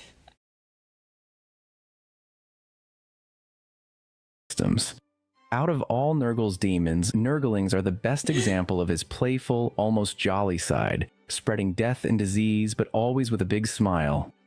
Beasts of Nurgle. They are big, slug-like demons covered in slime, tentacles, and open sores. They might be war beasts by nature, but the truth is that Where is this art? This art here makes it look all cutesy. And then it's like, I'm sorry, those are two very different vibes. This is all like, oh, cutesy profile picture. This one, ooh. Ooh. Or another example of Nurgle's more... See, this is what she looks like in her profile picture. This is what she looks like in person. jolly side. To them, a battlefield isn't a place for war. It's a giant playground full of potential friends. They'll slither up to enemies, trying to wrap their tentacles around them, completely unaware that their slime melts flesh and spreads lethal plagues. When their new friend dies, the beast gets confused for a moment, then wanders off to find someone else to play with, leaving a carpet of disease and rot behind it. It's not In bigger like that when I battles, play whole Darktide. packs of beasts squirm and flop across the field, acting like giant, overexcited pets, infecting everything they touch. Rot flies. These are giant bloated flies, each one the size of a small vehicle. These monsters are born directly from Nurgle's garden, when a beast of Nurgle finally gets tired of being ignored by its playmates and dies of sadness. Rot flies have none of the playfulness they once had. They're hateful creatures meant for hunting and spreading rot. Their wings beat with a droning buzz that spreads disease wherever they fly, and their barbed proboscis can impale enemies before pumping them full of plague. Although they're often used as mounts for plague bearers, rot flies are still demons in their own right, capable of acting alone or in swarms. A rarer version known as the battlefly exists, which is even bigger and often fights without a rider. Plague toads. Another terrifying beast from Nurgle's army. Plague toads waddle straight into battle, drawn to the smell of blood and rot. They aren't fast, but their thick flesh makes them surprisingly hard to kill. When they reach the enemy, they lunge forward to swallow victims whole. Why is there a hole in the middle of the tongue? Is that like that for like actual toads and frogs? Well, probably frogs. Toads are...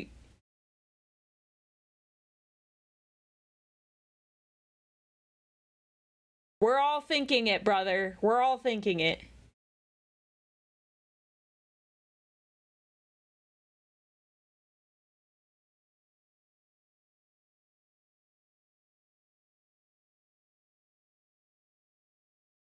Just me. No, it's not just me. There's other people thinking it. No, no, no. There were other people thinking it. There's proof in the chat. There's proof in the chat. Maybe for spitting because they don't have a jaw for it. Maybe. I read that from a chat. I read it from a chat, guys. Look, I'm gonna scroll up and I'm gonna out you, brother. Sorry, I'm gonna out you.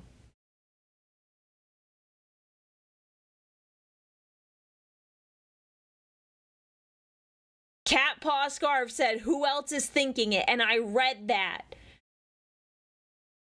I read that. It's not just me.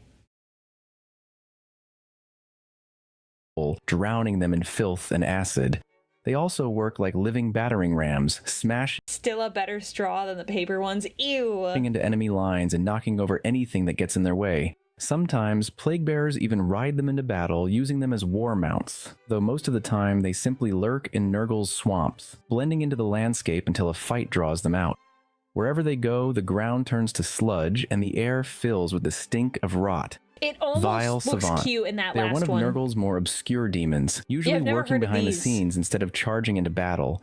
They are warp entities that look like bloated containment suits. Inside of them, there's no body left, just liquid flesh, vermin, and disease, held Ew. together by demonic will. When deployed, vile savants taint air and supplies with every step. They almost always work in small groups called plague cells, spreading Nurgle's gifts quietly until the whole world is rotten from the inside out. Vile savants are different from cultists and corrupted mortals. They are so devoted to Nurgle that they gave up their own flesh to become a living disease. Molluscoids, slug-like demons with rubbery skin and gaping like a mouths full snail. of sharp teeth. Compared to Nurgle's other creations, they are far less common, usually found crawling through the darkest, most infected corners of plague-ridden worlds. Molluscoids are born directly from the land itself, spawned when rot and mutation completely overwhelm the environment. Ew, aren't regular- no, you don't want escargot from this, bro. Gross. Parts of Nurgle's armies, though they've been used as mounts on rare occasions. Most of the time, they're just part of the local plague fauna, blending into the landscape, waiting for unlucky prey to wander too close. Heralds of Nurgle. They are the leaders of Nurgle's plague bearers, acting as field commanders in his armies. Each herald is tougher and more gifted with Nurgle's power than the demons they lead. There are several types, each with its own role. The Poxbringer is a battle psyker, using Nurgle's magic to spread disease and strengthen nearby demons. The Spoilpox Scrivener is a taskmaster, constantly Why he looks so weird?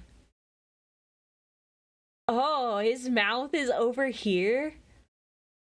yelling at plague bearers to keep proper count of infections, all while using his massive quill as a weapon. The Sloppity Bile Piper fights with music, playing a horrid I've heard of this guy, but I'm sorry. The Sloppity Bile Piper. Yeah, this guy's gross. That's like an actual, like, I know about this actual, like, cute, like, stomach right there. Like, nasty, nasty, nasty. But, like, no, no, no, no. Do not say heinous things in my chat. I was gonna say, that must be his predecessor, because, hello? his massive quill as a weapon. The Sloppity Bile Piper fights with music, playing a horrid tune that drives the nearby demons into a frenzy. One herald, Horticulus Slimux, has even been given the role of Nurgle's chief gardener. He rides his giant snail, Mulch, across the battlefield, corrupting Mulch is a good entire name war for a zones snail. into living plague gardens. Whatever their specialty, all heralds contribute to empowering the surrounding demons, making them essential to Nurgle's war machine. Epidemius. He is the I wonder most what he important does. herald of Nurgle, known as the Plague God's chosen tallyman. All plague bearers are tasked with counting diseases and deaths, but Are they? Epidemius doesn't just track a single battle, he records the spread of Nurgle's plagues across the entire galaxy. He rides into battle on a palanquin carried by Nurglings, surrounded by scrolls, ledgers, and buzzing flies. His Nurglings serve as both bodyguards and assistants, even bleeding themselves to provide fresh ink when needed. As the battle unfolds, Epidemius counts every infection, mutation, and death in Nurgle's name, updating his records constantly. The more death and disease he records, the stronger he and nearby demons become, as if Nurgle's approval flows directly into his servants. Hands. Great Unclean Ones. The greater demons of Nurgle, massive creatures that mirror the god himself. Their bloated bodies leak filth, their guts hang open, and they are constantly surrounded by clouds of flies and swarms of Nurglings. In battle, they cause massive damage to enemy armies using gigantic rusted swords, flails, or maces, all coated in disease.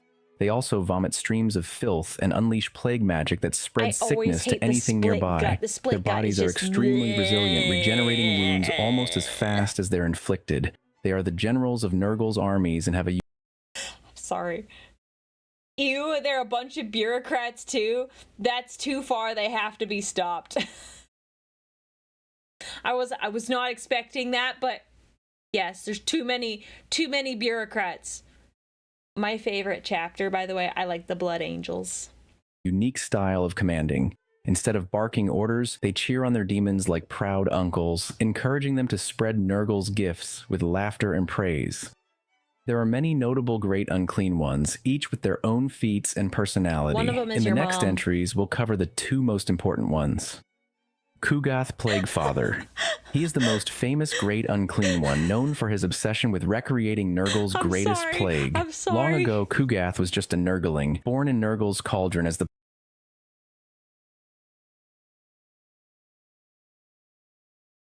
plague god brewed his perfect disease. Kugath fell into the cauldron, swallowed the entire plague, and grew into a great unclean one. Nurgle laughed it off and welcomed this turn of events, but Kugath is still determined to recreate the perfect plague he once took from his master. He rides into battle on a palanquin carried by Nurglings, turning every battlefield into a testing ground for his latest creations. Rotigus, also called the Rainmaker or Rainfather, he is one of the most feared Great Unclean Ones, known for his power over corrupted nature.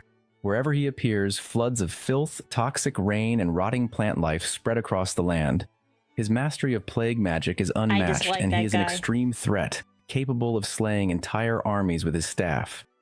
Rotigus earned Nurgle's favor by saving the plague god's garden from a devastating fire and has conquered thousands of worlds in his name.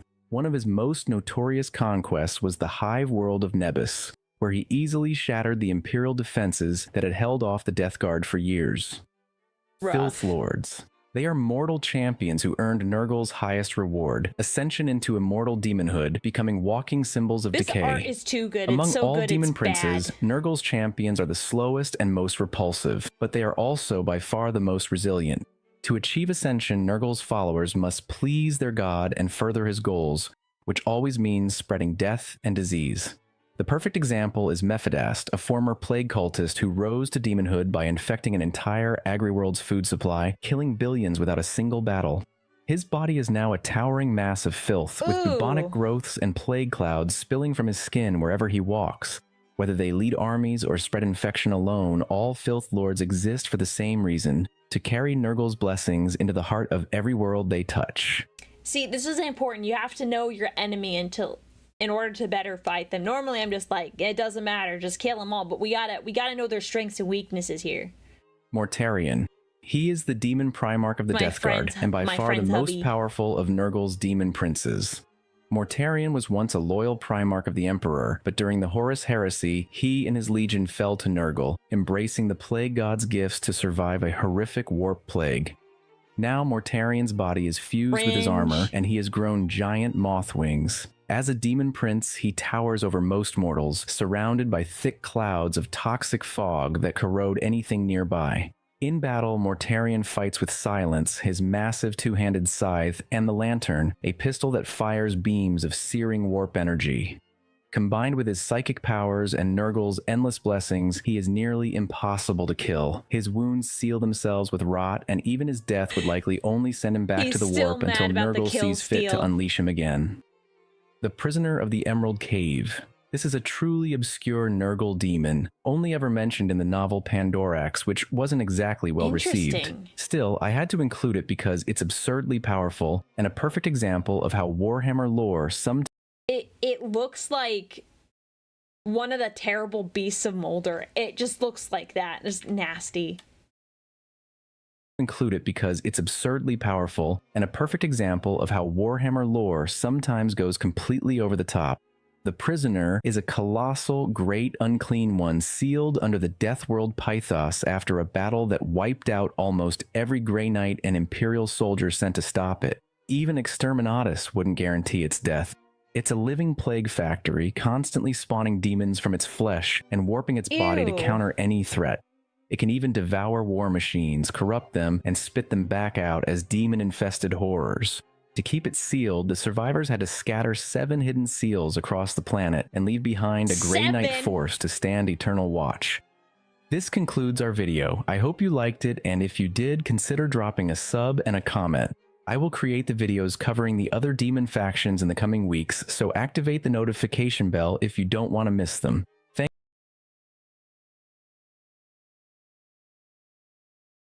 Very gross, very cursed. You want one of those? No. No, you cannot have that. You're not allowed. You're not allowed.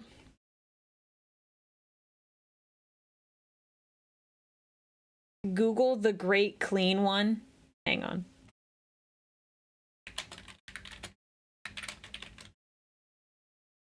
Oh, I've seen this. I've seen this. Hang on. Hang on. I'm gonna slide over here. One moment.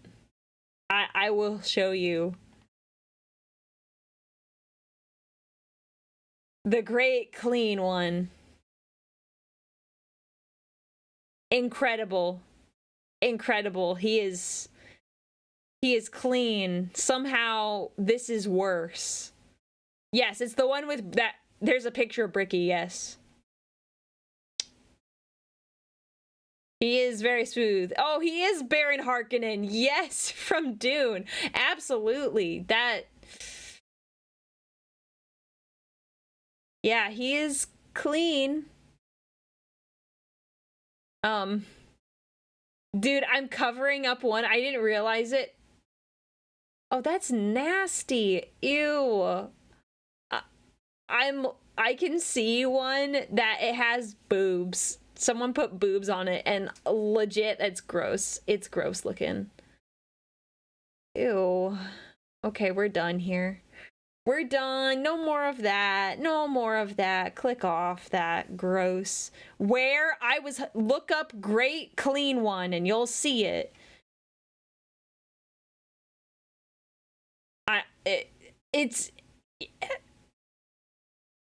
It's not pretty. You're gonna look at that and be like, oh, bleh.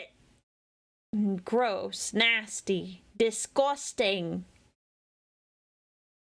Okay, we're gonna learn about Samus.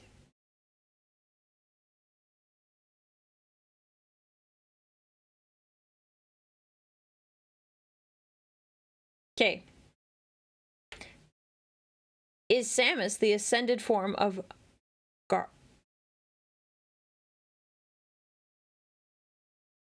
Yeah. My brain stopped working for half a second. Long text? What do you mean long text? Samus the ascended form of Garviel Loken. By 40k theories.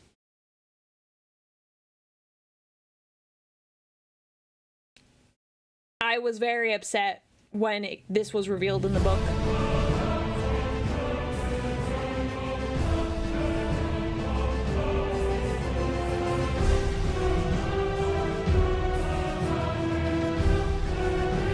We're talking about 40k Samus, guys.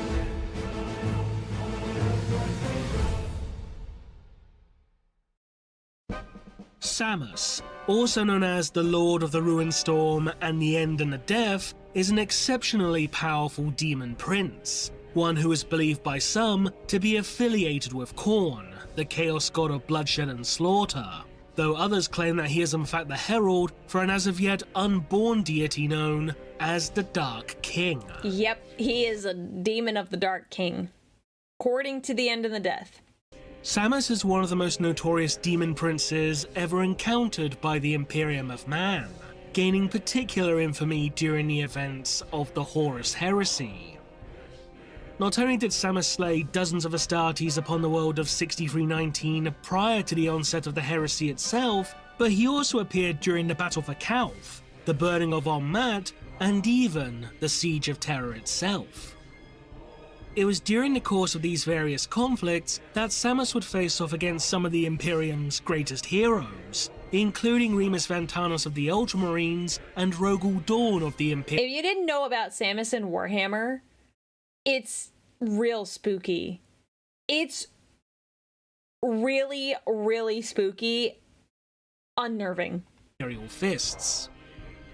But perhaps the Demon Prince's greatest nemesis would be that of the loyalist Lunar Wolf, Garviel Loken, with their respective destinies becoming thoroughly intertwined. Indeed, not only did Loken succeed in banishing Samus during both their initial encounter upon 6319, as well as their later confrontation upon the Phalanx during the course of the Solar War, but the two would also face off in one last violent battle upon the Vengeful Spirit, the very flagship of the traitorous Warmaster, Horus Lupercal. Despite the demon initially gaining the upper hand against Loken during their duel, the Lunar Wolf would ultimately prove victorious, channeling his latent psychic abilities to deliver a fatal blow that would destroy Samus's physical form, and subsequently banish him from the material realm. It was awesome. However, this will not prove to be the end of the Demon Prince, for during the events of the Sabbat Worlds Crusade in late M41, Samus would return to plague the Imperium once more, this time bonding his essence to a Chaos cultist named Bazov, though Bazov himself would eventually be slain by Sergeant Owen McCall of the Tanith First and Only, casting the demon yet again back into the depths of the warp. Regardless, while Garviel Loken may have for a time succeeded in banishing Samus by destroying his physical form. That's great art of Loken. Mourning Horus, oh man. It would be Loken's own death at the hands of the Dark Apostle Erebus that would give rise to the Demon Prince in the first place. This pissed me off so much. Because Abaddon was like, man, Loken, you're kind of kill. Like, kind of kill. Wow, that was a slip. You're being very chill, and like you respected our dad, and like, you know, we're obviously not friends anymore, but I'll let you go. Like, I don't have any ill will against you. Like, it is what it is. And then Logan's like, yeah, you're pretty, I don't agree with you. This all sucks, whatever. And then Erebus sneaks up behind while they're having this conversation and is like, yeet, murdered. I was reading that and I like screamed. I yelled. Thankfully, I was I was home when that happened, and I was so pissed off. I was mad. I was so mad. With Samus's very nature as a warp-spawned entity, allowing him to exist and have an influence on events that occurred. And according to Erebus, he had to do it so that Samus could continue. Okay, here's basically what Erebus said. He's like, okay, so there was like a portent that there was supposed to be a terrible like death that happens on the ship, and that death was like a precursor for Samus, and Samus needs to exist because Samus is technically a demon of the Dark King, and if Samus doesn't exist, that means the Dark King has to exist. Oh, sorry. If Samus exists, that means the Dark King has to exist in some capacity. Prior to his creation, for once a demon has been brought into existence, it has, somewhat paradoxically, always existed. But the real question that needs to be asked, however, Erebus is not a Primarch, thus, no. Was it simply the act of Garviel Loken's murder that gave rise to Samus, or was Loken instead granted the gift of apotheosis, transforming him into a demon prince? Initially, it would seem unlikely for Samus to be, for lack of a better term, the ascended form of Garviel Loken. I would agree. For it has been shown on multiple occasions that the very actions and emotions of mortals are more than enough to give rise to demonic entities. The most notable example in this regard is that of Draknien, an extraordinarily powerful demon that was created as a result of the first act of murder ever committed by members of the human race. Another example is shown with the Slaneshi demon dubbed the Sapphire King, who was birthed by the cavalcade of conflicting emotions felt by Ferrus Manus of the Iron Hands and Fulgrim of the Emperor's Children when the former was beheaded by the latter. As such, it's not unreasonable to assume that the act of Erebus murdering Garviel Loken, in addition to the various emotions that accompanied such an event, were the sole factors that led to the proverbial birth of Samus. However, well, yeah, because it kind of came out of nowhere. I'm inclined to think that's the theory, but you know, 40k theories, he's got theories. But there is one important detail regarding Samus that would appear to debunk this particular possibility. The fact that Samus himself is stated to be a demon prince, specifically a demon prince of the Ruinstorm. Unlike other demons, which are themselves true warp-spawned entities, demon princes, by contrast, are beings who were, at one point in time, mortal, having attained immortality by being blessed with the gift of demonhood by their patron deity. Despite being incredibly powerful creatures in their own right, their mortal origins will often result in demon princes being looked down upon and seen as inferior by both greater and exalted demons alike, though the mightiest and most powerful demon princes, such as Be'lakor or any of the demon primarchs, will often prove exceptions to the rule. While Horus Heresy Book 8, Malevolence may at first glance appear to contradict the idea of Samus being a demon prince, due to the rules for Samus Unbound referring to him as a demon lord of the Ruinstorm, the flavor text that accompanies said rules does state unequivocally that he is in fact a demon prince. Oh, okay. Hang on.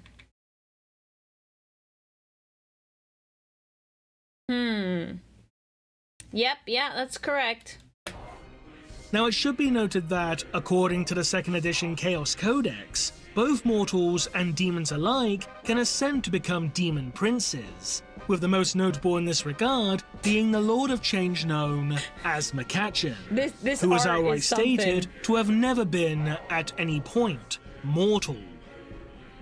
However, the idea of Makachin being both a greater demon and a demon prince appears to have long since been retconned, with later sources, such as the Inquisition Encyclopedia, as well as both the 3rd and 5th edition Grey Knights codices, referring to the Lord of Change solely as a greater demon, with no mention whatsoever of him being a demon prince. The 8th edition Demons Codex even goes into great detail about how demon princes were once mortal, making no allusions to the notion of a, for want of a better term, pure demon being elevated to a demon prince. What also supports the idea of Garviel Loken having become Samus, albeit rather loosely, is that Samus's visage is highly reminiscent of a canid, such as a dog or a wolf. Yeah. Seeing as how Loken was, he was the last Luna Wolf, like, oh. For all intents and purposes, the last Lunar Wolf, outright refusing to refer to himself as a son of Horus, it would certainly be poetic irony for him to be transformed from a proverbial wolf into a true hound of chaos. While this may seem like circumstantial evidence at best, it should be noted that the demon prince Marbus, a former member of the Dark Angels Legion, would, upon his own ascension to demonhood, take on the appearance of a Calibanite lion, monstrous predators that were native to the Dark Angels' ancestral homeworld of Caliban. As such, it's not entirely unreasonable to assume that if Loken had also become a demon prince, his appearance would have become a twisted parody of the lunar wolf he once was.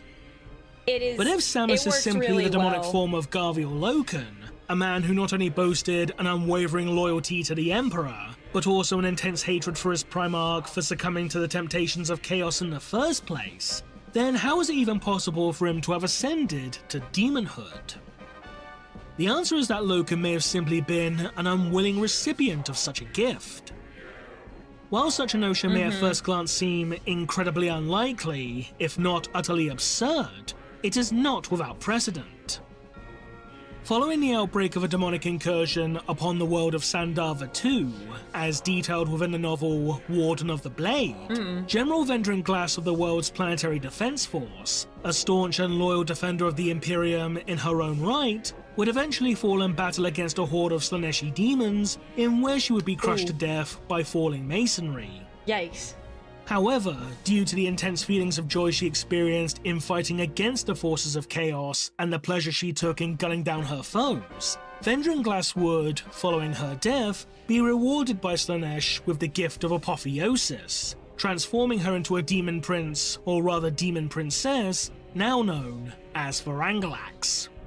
Oh, that's... With this in mind... Oh, dang. That... Dude, that sucks. Bro. It seems perfectly Holy reasonable to moly. assume that a similar fate could have befallen Garviel Loken, in where he was elevated to demonhood upon his death, in spite of his many years fighting against those in service to the ruinous powers. After all, Garviel Loken was known to harbour intense feelings of hostility and aggression, which were known to surface whenever he reverted to a Cerberus persona, an identity that he had cultivated following in the wake of the Istvan Free Purges, which Loken had only barely managed to survive, both physically and mentally. These wrathful emotions harboured by Loken could have in turn inadvertently drawn the attention of the Blood God, who, in addition to being a god of violence and murder, is also the very embodiment of rage and fury. As such, in a manner similar to how Vendran Glass accidentally gained the favour of Slanesh, Garviel Loken, or more specifically his Cerberus persona, could have unwittingly pleased Khorne enough for the god to bestow him with the gift. This is assuming that Samus is indeed a Khorne demon prince. A newer sources have since brought this claim to doubt, instead hinting towards the idea of him being a herald of the Dark King. Gift of demonhood upon his death, with But Cerberus. you could argue if... So it has been argued that the Chaos Gods transcend time in some cases, so that the Dark King ultimately existing in the end could have gone back in time and been like, here you go, Samus. Here you go, Loken. I now dub you Samus. It could be something like that. Becoming known thereafter as Samus. The only major problem with this particular hypothesis, however, is that if Samus is indeed the demonic form of Garviel Loken, or at least an aspect of Loken's psyche, then why didn't the Lord of the Ruined Storm ever taunt his past self with such information? Yes, Penumbra Skeletor, you're right. Loken literally fought alongside the Emperor and aided him fighting Horus, so Loken becoming a herald of the Dark King would make sense, yeah. Yep. The most likely possibility in this regard would be due to Samus wishing to ensure his own birth. After all, as mentioned earlier, Samus was brought into existence by the act of Garviel Loken being murdered at the hands of Erebus. If Loken ever learned of the exact circumstances that would lead to the creation of what is effectively his arch-nemesis, then the would not Luna have Wolf, gone, yeah. out of sheer pragmatism more than anything else, could have taken his own life or otherwise ensured that he died in an altogether different manner Yes. in order to prevent Samus from being created in the first place, though this is purely speculation. But regardless as to whether he is the ascended form of Garviel Loken or not, one cannot help but wonder as to when Samus will return to once again unleash his wrath upon the Imperium. Such a day may arrive sooner than we think. What do you think? Leave a comment below, and thanks for watching. Yeah, he did a good job. He did a good job. I mean, Remley is, we're friends. He's always done a great job with the research, but I really like how he gets into thanks to Bright. I really like how he gets into like the nitty-gritty, like even going into some of the codexes, which I have not read. I should probably read more of those, but like getting your hands on that. I mean, I know there's online ones, but perhaps I should do more digging. All right, now we have Slanesh or Tzeentch demons next. What we think? And dude, guys. Oh my word. Am I gonna fall asleep? Codex reading stream. Oh goodness. Well, would I get in trouble? I don't want to get in trouble. Oh. Problem though, Samus existed before his death, and what I understand, the Demon Prince was always there, and must have existed before Gavial was born.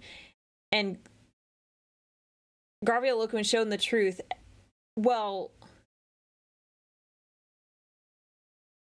when Samus made him look into the warp. Well, okay, sorry, your message is a little bit.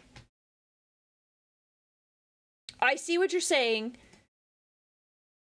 It could be the sort of situation where, yes, Loken looked into the warp, but I think him looking into the warp was like a catalyst for him becoming Samus, because he had all of that knowledge and he came like really close to losing it. You know, I'd say there's a case for him possibly, like, it doesn't. I just want to make sure I say this right. Forgive me. I think the demon princes like transcend time and space a little bit, and the chaos gods do not care. They will jack you up every time. Yeah, they have proven that chaos gods have both always existed and not. So you can't really pin them down. I agree. Yes.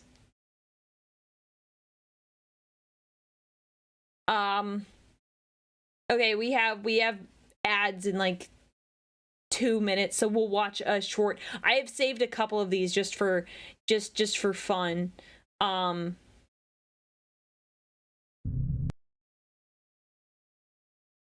Just for fun.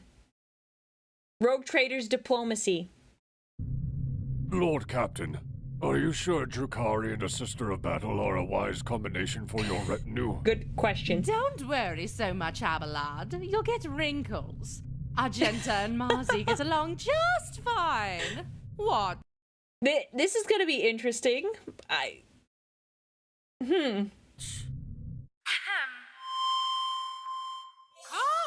wants to brutally murder some heretics? Oh no. Heretics? Murder? The fire shall cleanse your sin! Scream harder, brave thing. Look at them. They're best friends. Just look at them go. Warms the old heart, doesn't it? Incredible. Incredible. They're best friends now. Bonded for life. They're bonded for life. Okay, we got 45 seconds. Before you start as our new Sponson gunner, I'll give you the tour. Oh, appreciate it, Sergeant. This is the driver's compartment, tactical room, cupola, captain's quarters, Okay. basketball court, Oh. swimming pools, the garden, the warp The portal. Bane Blades are so Hey, Sarge, big. I've been wondering, where is everybody? Oh, they're down in Sector 13. We're at Sector 2. Lieutenant Tannis is throwing a birthday bash at Primarch's Grill. Bane Blades do be insanely massive. Insanely massive. All right, the ads are starting. Let me pull up the next one. Horrors. Demons of pure matter. Ah. Sorry.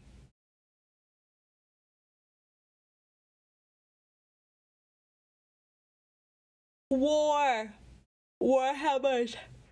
Hi Zoran, how are you? How are you doing? Oh no. He got hit by the ad. Zoran got hit by the ad. No, Zoran. He's immune to ads, is he?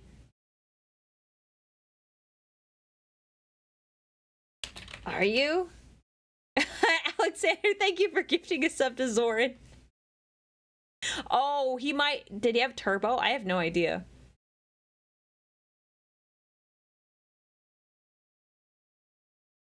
Oh. He was immune. He was immune. I feel like it should have like a little indicator whether or not you have turbo. Anyway, Zoran, how are you? Did you see the short I posted today? Did you see the short? Should we watch the short, chat? Oh, it replaces the badge. Oh, that's silly. You did not. 1 second, then. One moment.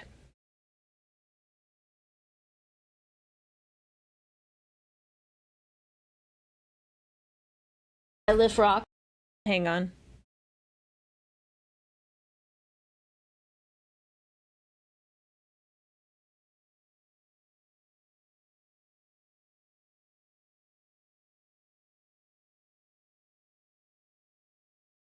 What?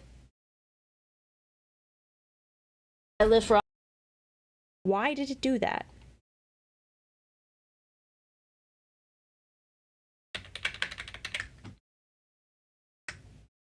Okay.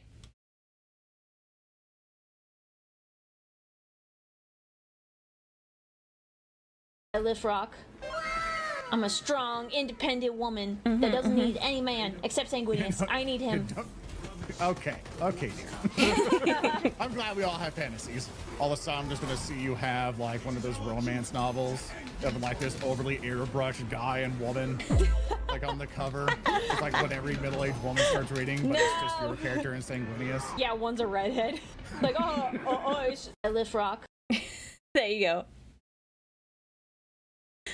There's the short.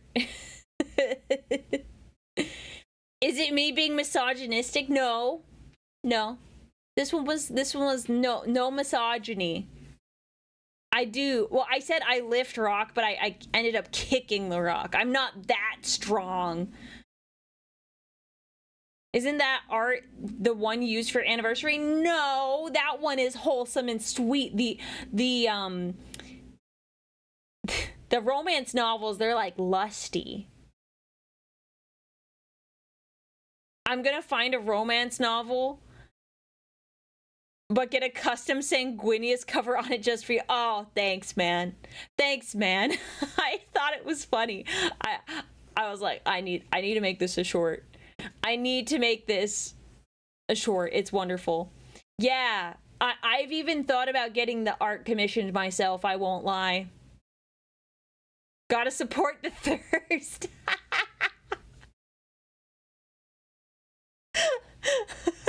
Gotta.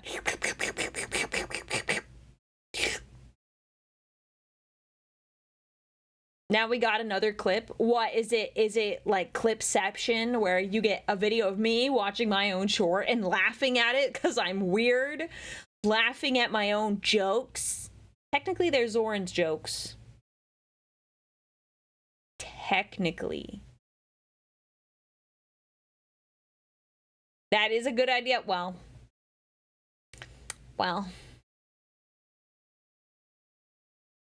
Everyone steals my jokes. No, I credited you. If you go to the video, I said featuring Zoran. I demand compensation. I credited you. Do you wanna share? What is it? The collaboration? Do you want me to invite you to collaborate on that short and all the other shorts?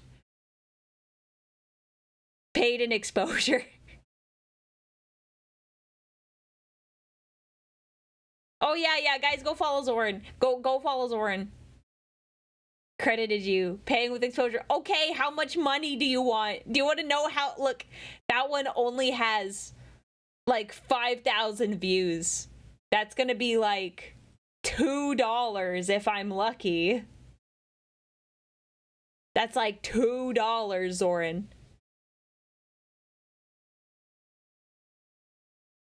I'm not committing any betrayal. What are we talking about?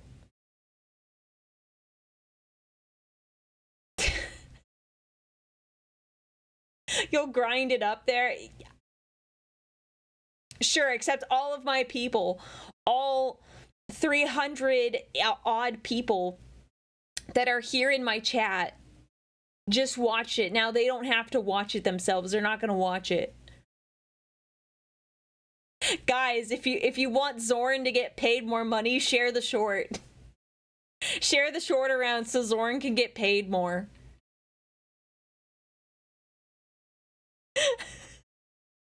Share it with all your friends. Get Zoran rich. My he-whos aren't free. I don't like the way you said that. How did my mod spell my name wrong? Thank you for the video, Aurelia Tempers. Aurelia Tempers. Tempers. It will show up on Instagram soon enough. Did I not post it? Did I not post it on Instagram today? Did I forget? No, it's on Instagram. It's on Instagram.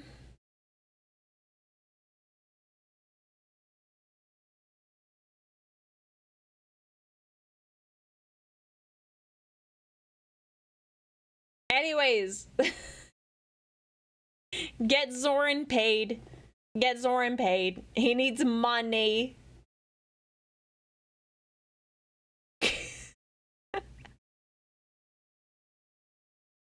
I use Buffer to manage all the feeds. Okay, okay.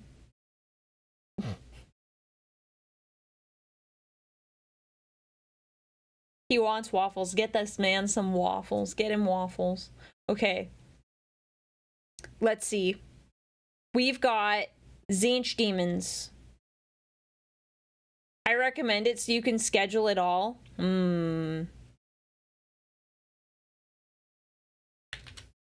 I just hate having like another buffers. I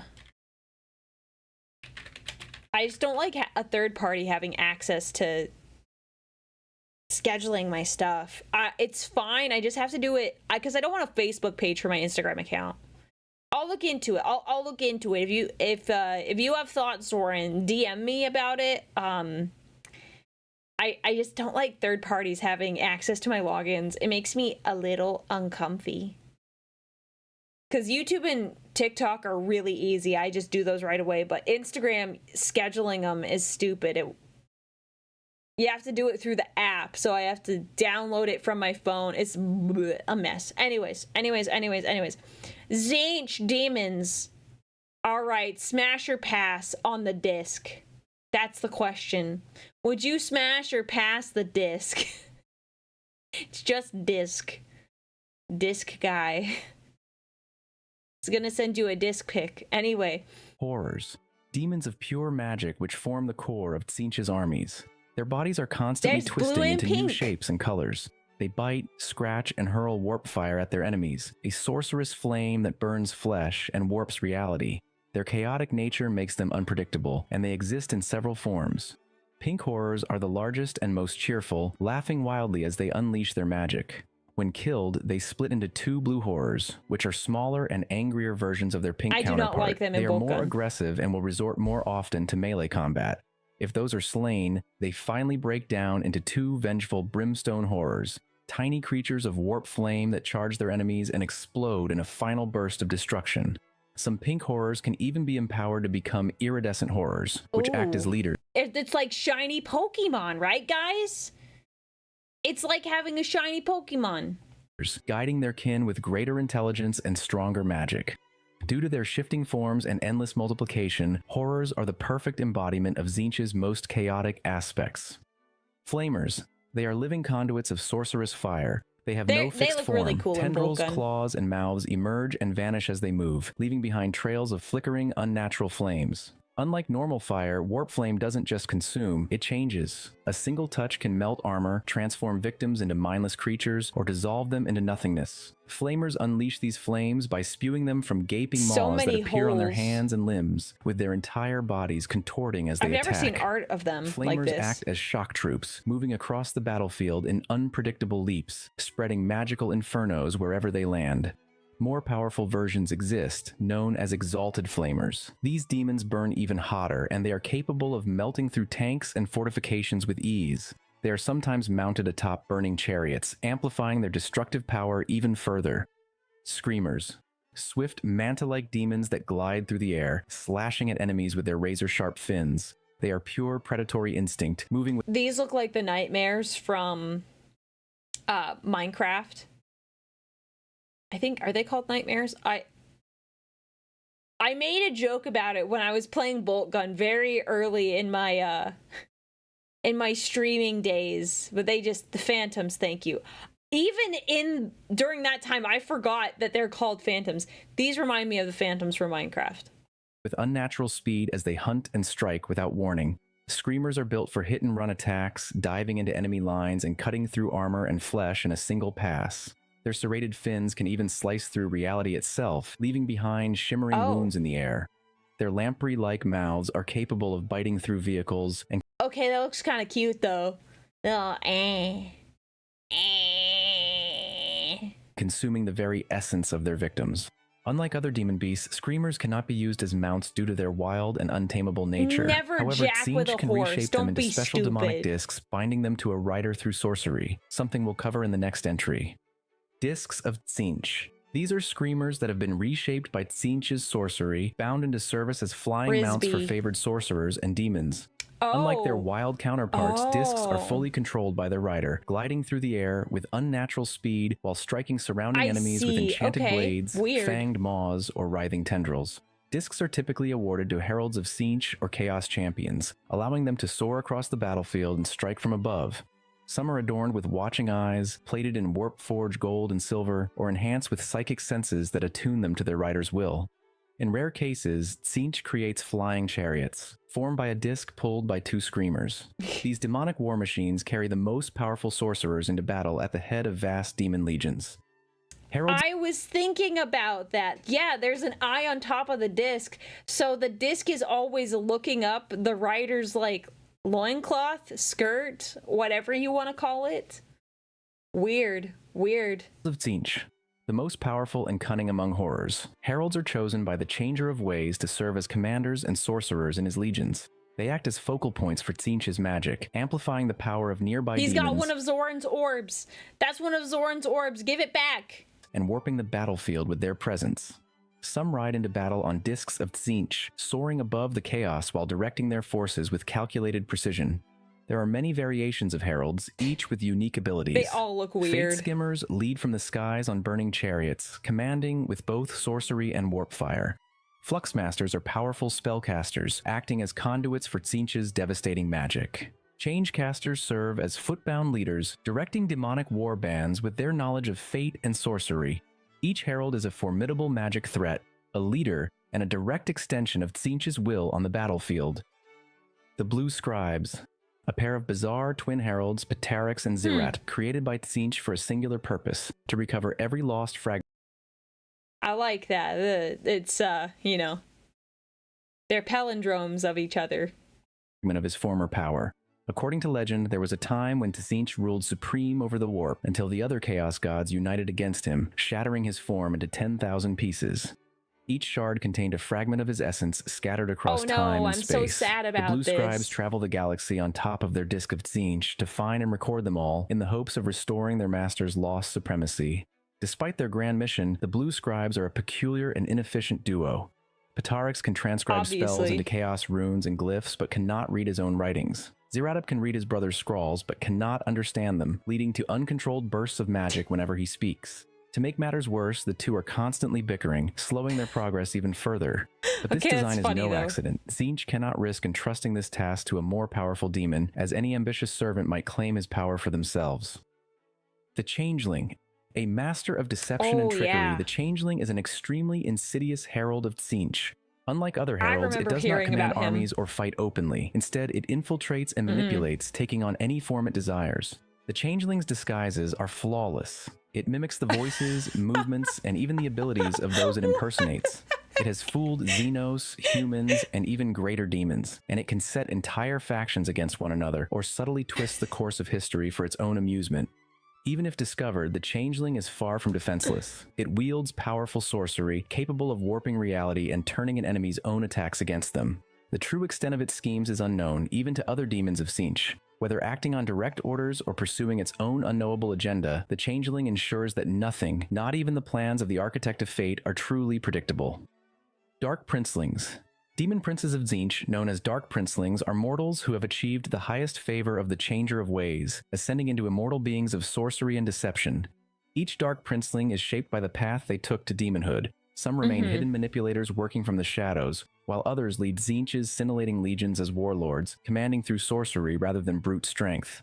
Compared to the demon princes of other gods, Tzeentch's chosen are the most cunning and attuned to the warp, wielding vast psychic power to reshape fate, deceive their enemies, and enact their master's ever-changing schemes.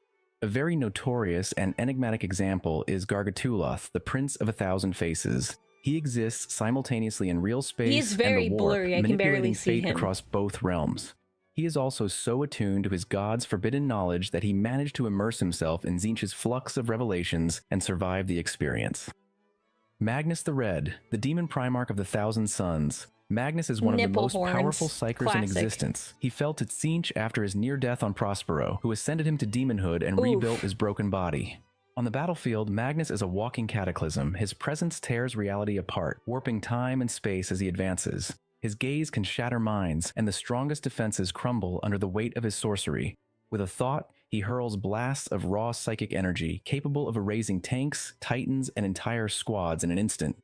Despite his immense power, Magnus remains a tragic figure. He did not seek to betray the Emperor, but he was victim of much larger schemes that led him to fall to chaos in a desperate attempt to save himself and his legion. Now he rules from the planet of the sorcerers as a shadow of his former self, leading the Thousand Suns in their eternal pursuit of knowledge and power. Lords of Change. They are the greater demons of Tzeentch, powerful sorcerers and manipulators serving as his generals and prophets. They are tall, bird-like creatures with massive wings, twisting horns, and ever-shifting forms. Compared to other greater demons, they rarely rely on brute force. Instead, they use powerful sorcery and foresight, altering fate to ensure victory before the battle even begins. Their magic can hurl warp fire, tear through reality, and shatter minds, making them some of the most dangerous entities in the galaxy. I think they're the coolest looking of all the demons. Each with its own personality and schemes. Some prefer to act through mortals and deception, while others opt for flashy displays of raw power. One of their few weaknesses is their arrogance, which at times can lead them to believe they can outthink even Tzeentch himself, only to find they are merely another piece in his endless game. Kairos Fateweaver. Once the strongest of all Lords of Change, Kairos was unmatched in power and wisdom. However, Tzeentch demanded more. To uncover the deepest secrets of fate, he casted Kairos into the Well of Eternity, a place even the god himself feared to tread. Kairos survived the ordeal, emerging as a twin-headed demon with unparalleled knowledge of the past and future. We saw a little meme, like a little comic of it. It was really funny. It was really cute too.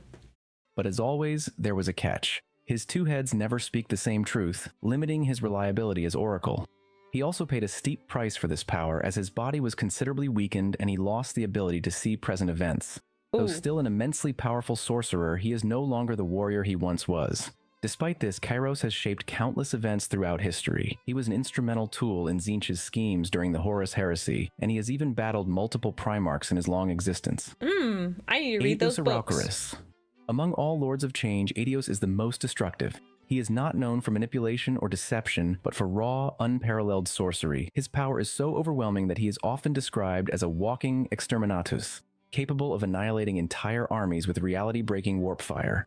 To keep his power in check, Tzeentch has bound Aidios with numerous arcane restrictions and incantations, limiting his ability to act freely. These bindings have driven him to madness and hatred, leaving him filled with an unrelenting fury that he unleashes on his enemies. Even with these restraints, Aidios remains one of the most feared demons in existence, and wherever he is summoned, he turns entire battlefields into chaotic ruin. That wraps up our deep dive into the demons of Tzeentch. If you enjoyed the video, drop a comment below with your thoughts. Also, don't forget to like, subscribe, and hit the bell so you don't miss out on. There we go.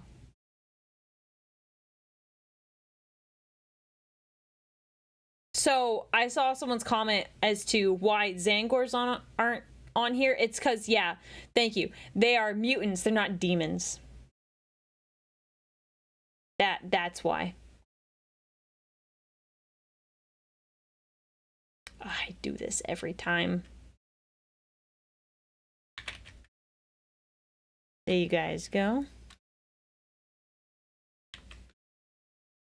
Do they all have long necks and burb-like heads? Yes. You must be new to Warhammer. Yeah. A lot of the pretty much almost all of like the major demons of Tzeentch are bird-like in some fashion. They are burb. They are the burb. Demonettes. All right. This is our last one of this style. We got Slaanesh demons. A lot of tongues. Long tongue, long tongue, long tongue. Forked tongue, long tongue, long tongue. Long tongue. Probably long tongue. Close your eyes, chat. Demonettes. They are the core infantry of Slaanesh's legions, deadly warriors designed for both speed and precision. They are lean, androgynous creatures with elongated limbs and long, razor-sharp claws that can tear through flesh and even power armor. Yeah, the claws are an interesting choice. Demonettes fight with intelligence and purpose. They strike surgically, often choosing to maim rather than kill, savoring the suffering of their victims. Their reflexes are inhumanly fast, allowing them to dodge bullets and blades with unnatural ease. This is a way for them to compensate for their frail constitution and minimal armor. Their charm is as much a weapon as their claws. Mortals who gaze upon them are often overwhelmed by a mix of fear, awe, and unnatural attraction, leaving them momentarily paralyzed and open to the demon's attacks. On the battlefield, demonettes form the bulk of Slaanesh's armies, swarming enemy lines with terrifying speed. They often serve as the personal attendants of greater demons and champions, acting as both warriors and courtiers. Steeds of Slaanesh. Fast-moving demonic mounts primarily used by Seeker cavalry and Seeker chariots. Their long, serpentine bodies are covered in tough chitin, and they glide on the battlefield rather than running. Roaming herds of steeds can be found within Slaanesh's realm in the Warp, in vast golden and silver plains. Demonettes venture into these fields to capture them, forming the elite Seekers of Slaanesh, the fastest cavalry in the Dark Prince's legions. Seekers use their superior speed to outflank enemies, striking before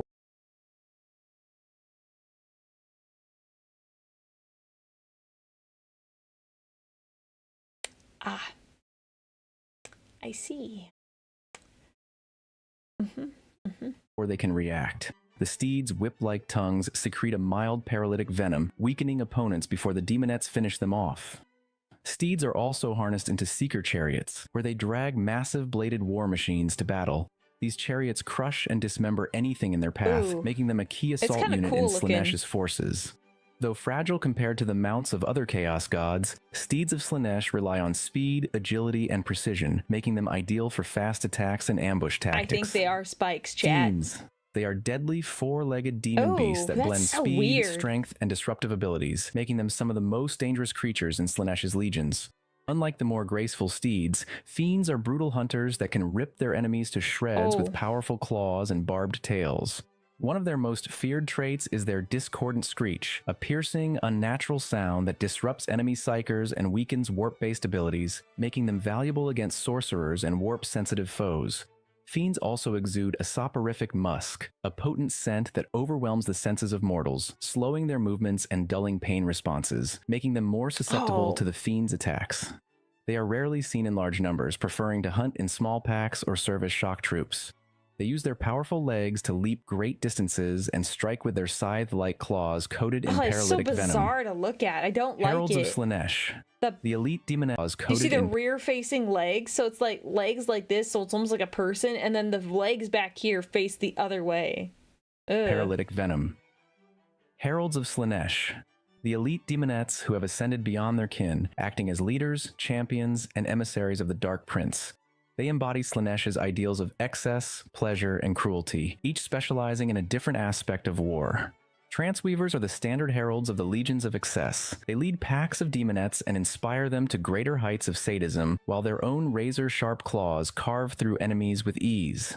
Infernal enrapturesses craft instruments from the bodies of their victims, playing soul-wrenching melodies that empower surrounding demons. They can also act as a living artillery and cast powerful sonic waves with their music. Tormentbringers ride Slaanesh's deadly war chariots to lead and to plow through enemy ranks.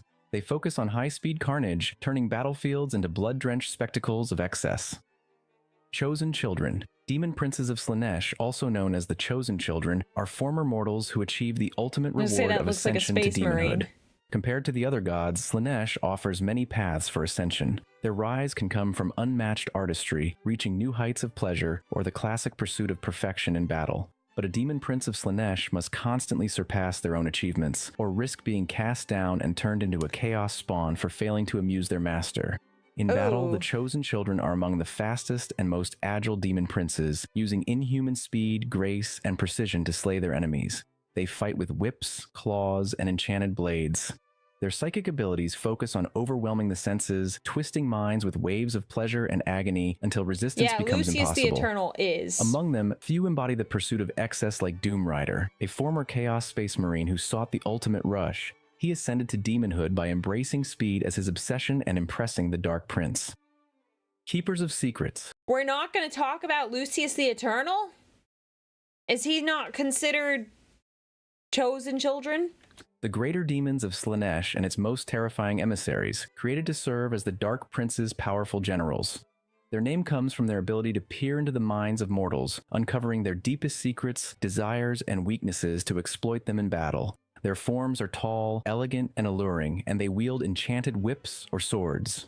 Keepers are also the fastest and most agile greater demons, capable of outmaneuvering even the most elite warriors. Their razor sharp. So Lucius is considered mortal. Okay, so she didn't make him into a demon. She's just like, you're very amusing, mortal. Fair enough, fair enough. Agile greater demons, capable of outmaneuvering even the most elite warriors. Their razor-sharp claws can slice through power armor, and their immense strength allows them to tear apart vehicles and creatures with ease. Beyond physical combat, they are masters of psychic manipulation. Their presence on the battlefield can be enough to seal the outcome of a battle by turning allies against each other with their hypnotic voice or overwhelming enemies with agony.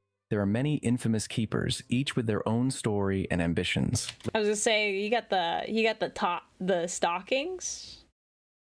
Very cute, very cute. Later in this video, we'll cover the three who stand above the rest, locked in an endless competition to become Slaanesh's greatest demon. The Mask of Slaanesh. Once Slaanesh's most favored herald, the Mask was a master of ritual dance and would perform for the Dark Prince and its court. Her downfall came when she dared to dance for Slaanesh without invitation, in an attempt to amuse her master after an humiliating defeat in war. Slaanesh saw it as an unforgivable insult and cursed her to dance for all eternity. Oof. Despite her exile, the Mask remains one of Slaanesh's most active agents, appearing across war zones and chaos-infested worlds to perform her never-ending dance. She has turned this curse into a weapon, weaving hypnotic steps that warp reality, forcing enemies into a trance or compelling them to move until they collapse. Whether leading demon hordes or manipulating mortal cults, she spreads the will of the Dark Prince, despite knowing she will never be forgiven. Silesk. Sil Ludetongue was once a respected herald of Slaanesh, known for whispering temptations into the ears of mortal champions. Unlike most demons, Sil took a personal interest in these mortals, seeing potential in them rather than just tools for amusement. This attachment was seen as weakness by Slaanesh's court, who exiled Sil for their own entertainment. Cast out and humiliated, Sil wandered the warp until encountering Esk, a mortal gladiator fighting in Slaanesh's arenas. Sil nurtured his ambition, guiding him until he ascended as a demon prince. After their rise to power, Sil and Esk performed a forbidden ritual before Slaanesh's throne, merging into a single entity, Sil-Esk. This fusion created a being that embodies both power and grace, blending Sil's cunning sorcery with Esk's raw brutality. Nakari. One of the most ancient and active keepers of secrets, Nakari has long pursued ever greater excess, indulging in its dark urges across the galaxy. In older lore, Nakari was actually described as a demon prince, but its early background has been soft retconned over time, and it is now acknowledged as a keeper of secrets instead. At one point, Nakari was Fulgrim's companion, standing alongside the Primarch after his ascension. It was even seen conversing with Fulgrim when Lorgar sought him out to join the Siege of Terra. Nakari has led many invasions, always seeking new sensations and pleasures. However, it has also suffered repeated defeats, especially at the hands of the Imperium. Still, like all of Slaanesh's chosen, death is only a temporary setback, and Nakari always returns, each time more depraved and cunning than before. Zarakanel, the ultimate nightmare of the Eldar. Zarakanel is one of the most feared keepers of secrets, known for its unnatural speed and killing prowess. Its presence alone shatters minds, overwhelming mortals with both horror and unwilling admiration. I'm not familiar. Zarakanel has slain countless warriors with Soul Eater, a special blade that rips through any defense and consumes the soul of its victim. Welcome in, Raiders. Welcome in. Yes, we are studying the enemy. Everyone's like, this is heresy. I'm like, no, you have to know your enemy. You need to be effective when you fight them. This demon has many great feats, but its most important conquests remain against the Eldar, the race Slaanesh thirsts for the most. I'm sorry. What? What? Aurelia, will you become a demon princess if Slaanesh releases a sexy sanguineous calendar? No. No. No.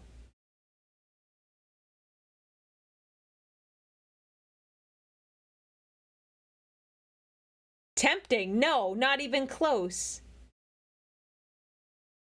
Not even close.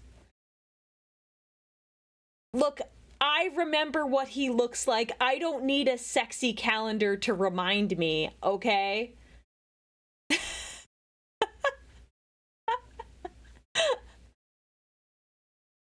Yeah. I've seen more than Slaanesh could ever release, obviously. What about a body pillow? Well, I already want to get one made. I saw someone bring it up on YouTube. I think it was Prin. You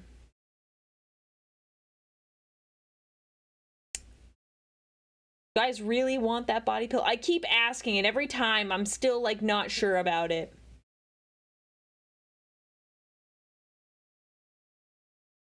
What would Sanguinius say about these comments? He would be concerned for all of you.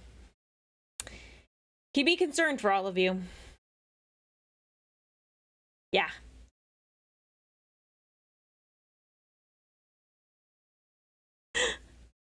Anyways, sorry, I forgot what's happening here. Fighting Kane here, I see, or an avatar of Kane. Slaanesh would demand excess from interaction with that calendar. How disrespectful to want to be excessive in anything but respect for Sanguinius. Dang, you're right. I will be excessive in my respect.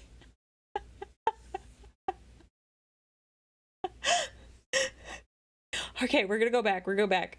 Most important defense and consumes the soul of its victim. This demon has many great feats, but its most important conquests remain against the Eldar, the race Slaanesh thirsts for the most. Zarakanel has razed craft worlds, corrupted their champions, and broken their strongest warriors. No matter how many times the Eldar banish it, Zarakanel always returns to torment them. Shalaxi Hellbane.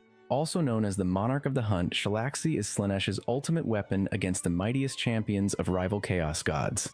While most Keepers of Secrets have diverse roles, Shalaxi is singularly focused on dueling, created specifically to hunt and slay greater demons and legendary warriors. Through its supernatural senses, Shalaxi can uncover the deepest fears and weaknesses of its prey, ensuring each confrontation ends in its favor. Wielding the Living Whip and the Soul Piercer Spear, it has defeated countless foes, from Bloodthirsters and Hive Tyrants to legendary Eldar heroes. Even though Shalaxi once fell out of Slaanesh's favor after being banished by the Grey Knights, it has since reclaimed its place as the Dark Prince's favored hunter. Now, restored to glory, it stands ready to challenge any champion who dares to rise against its master. Fulgrim. Once the noble Primarch of the Emperor's Children, he fell to chaos in the early stages of the Horus Heresy, eventually ascending as a demon prince. Sadness. During the Great Crusade, he acquired a Xenos blade housing a powerful demon of Slaanesh, which whispered into his mind and gradually twisted his ideals. By the time of the Horus Heresy, he had fully embraced the traitor cause. His legion was one of the first to betray the Imperium, and he would eventually slay his brother Ferrus Manus at the Drop Site Massacre. I've not seen that art before. Now a four-armed serpentine monstrosity, Fulgrim fights with inhuman speed and flawless technique. His four arms can each turn into demonic talons or wield a different deadly weapon from his arsenal. Unlike other demon Primarchs, Fulgrim hasn't been very active since the Horus Heresy ended, retreating into the warp to indulge in his excesses while his legion shattered into various warbands. And that's the full breakdown of Slaanesh demons in Warhammer 40k. If you have a favorite, share it in the comments below, as well as any fun fact you know that I haven't covered in this video. And if you... There you go.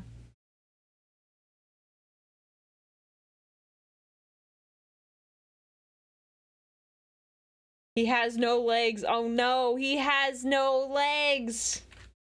He has no legs. So that covers all the videos that I brought. There also is one more. Do Tau women prefer human men? Remlays of 40k Theories made it, and it looks funny.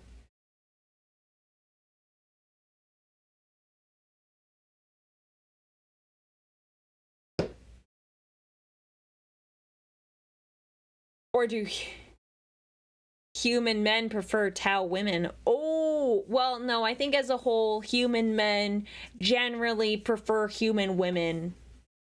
So, you know, statistically, they are in search of greater goods. Mods. Mods, take him away. Take him away.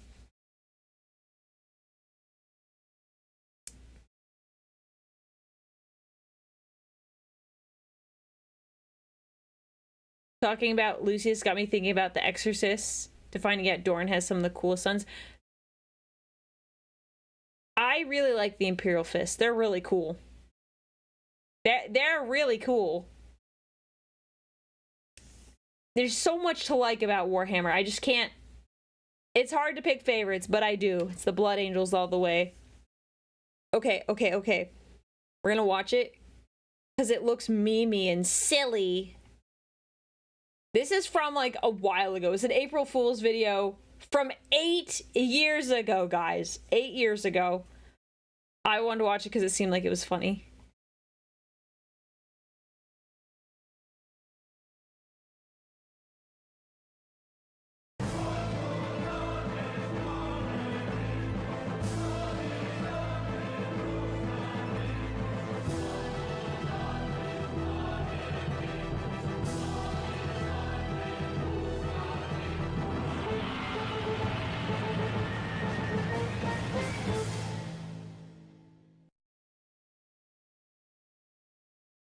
This is not fucking canon! One of the strengths of the Tau race, when conquering new territory for their empire, is that, frequently, the Tau can achieve conquest through subtlety and subversion, as opposed to resorting to militaristic subjugation. In effect, the Tau can, and indeed have, conquered many worlds without the need for bloodshed. One of the main ways they accomplish this is through the propaganda utilized by the Tau of the Water Caste, who are the merchants and diplomats of the Tau Empire.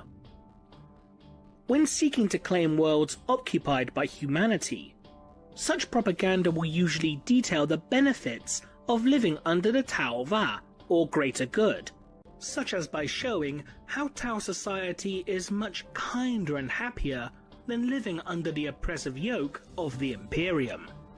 But it is not only the Water Caste that propagates the use of such kinds of propaganda.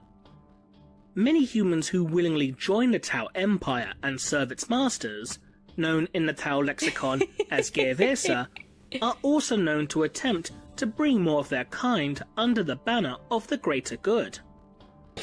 One of the methods employed is by utilizing the often hypersexualized depictions of Tau females, claiming that the women of Tau society have an attraction to human males specifically. Yeah, she's got me beat there. She's got me beat there. But do Tau females really prefer the intimate company of human males? Typically, when relations between humanity and one of the many Xenos within the galaxy have occurred, it is usually between humans and Eldari, as the two races, based on appearances alone, are superficially very similar. Yes. But what about between Tau and humans? Have any documented romantic or sexual relationships occurred between the two races? There has been at least one instance of such a relationship occurring, between a Tau female known as Oshacera, or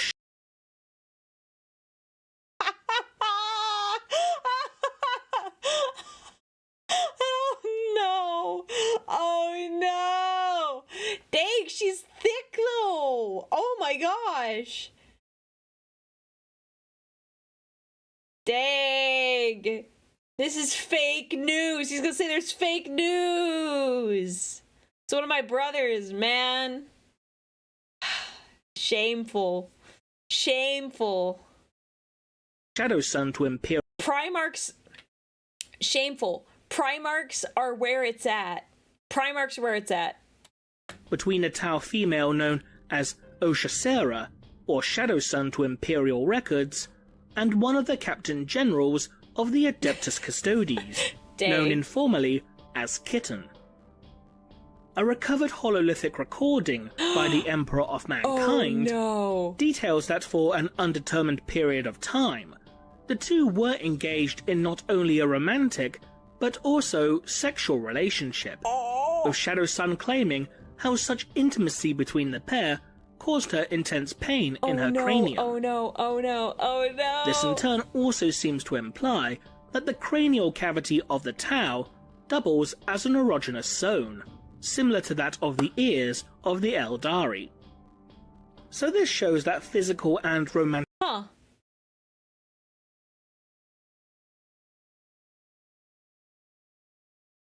I didn't know that. I did not know that. Relations between the two races are indeed possible.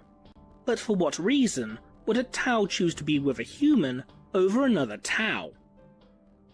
Humans are indeed physically larger than Tau, and would, assumedly, also bear proportionately larger sets of genitalia. However, this being the reason... Sorry, I was thinking about something else. Larger sets of genitalia. Another Tau.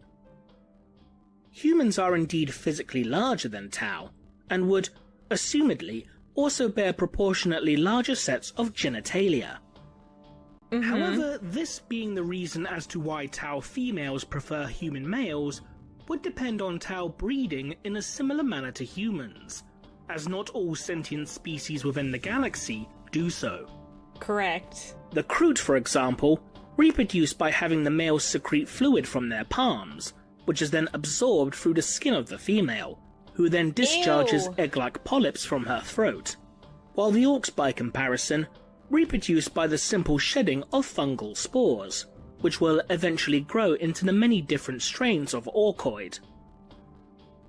Given what the relationship between Shadow Sun and Kitten would seem to suggest, it's possible that humans and Tau are simply biologically incapable of engaging in sexual intercourse with one another, hence resorting to using the cavity within Shadow Sun's skull as an alternative.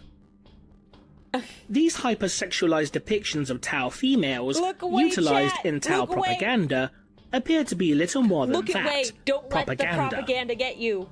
Don't let the Tau propaganda females get are you. often depicted in such propaganda as having overly large breasts, in a manner evocative of women in Terra's pornographic industries. This then leads to another question.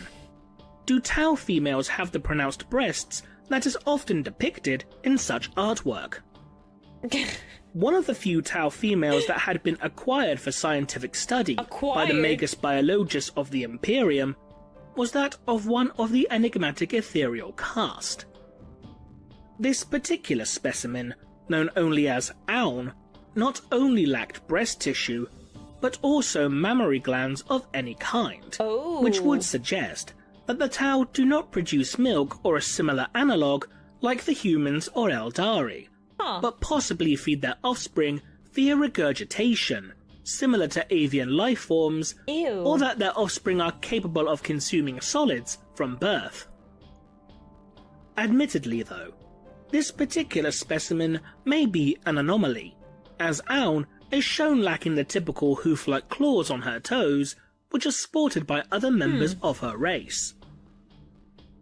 So ultimately, this would seem to debunk the propaganda of the Tau Empire. While one could very well generate a friendship or even a romantic relationship with a member of the Tau Empire regardless of their race, it's extremely unlikely, if not impossible, that it will be with a being so sexualized as depicted upon pamphlets or within holovids. Another More you know. Xenos lie to bring others under their oppressive heel. Maybe. Maybe. Inquisitor, why is there Xenos pornographic material everywhere? Isn't it obvious? It's for research into xenological biology, clearly.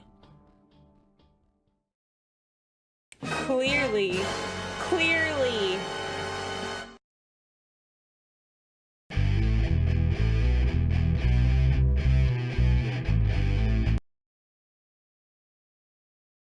There you go. If you want,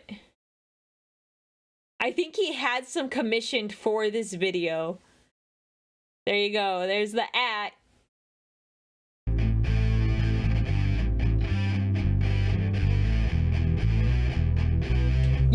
You know he was happy making them based off this art he made of himself.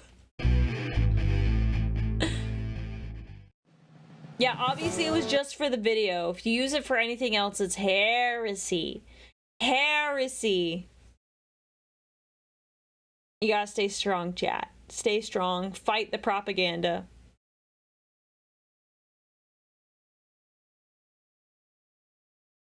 I feel like that guy doesn't even need to advertise. You just know what he's about looking at the username. Yes. Yes.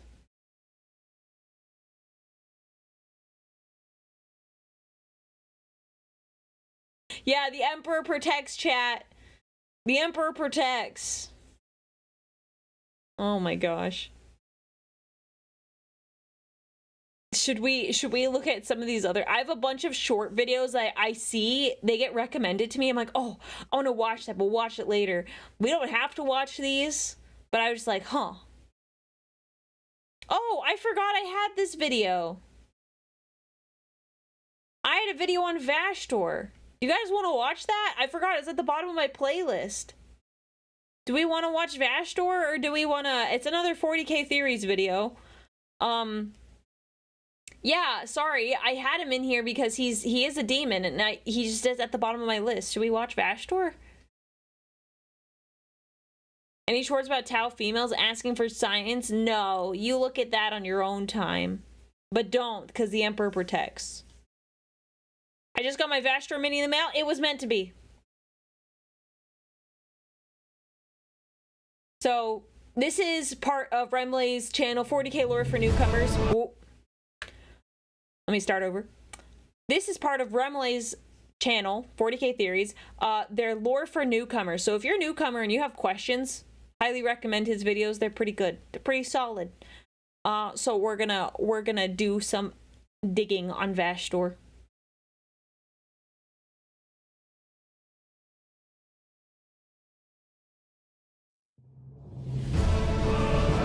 Yes, obviously there's no bias. No bias at all. I definitely didn't voice in one of those videos. Definitely didn't.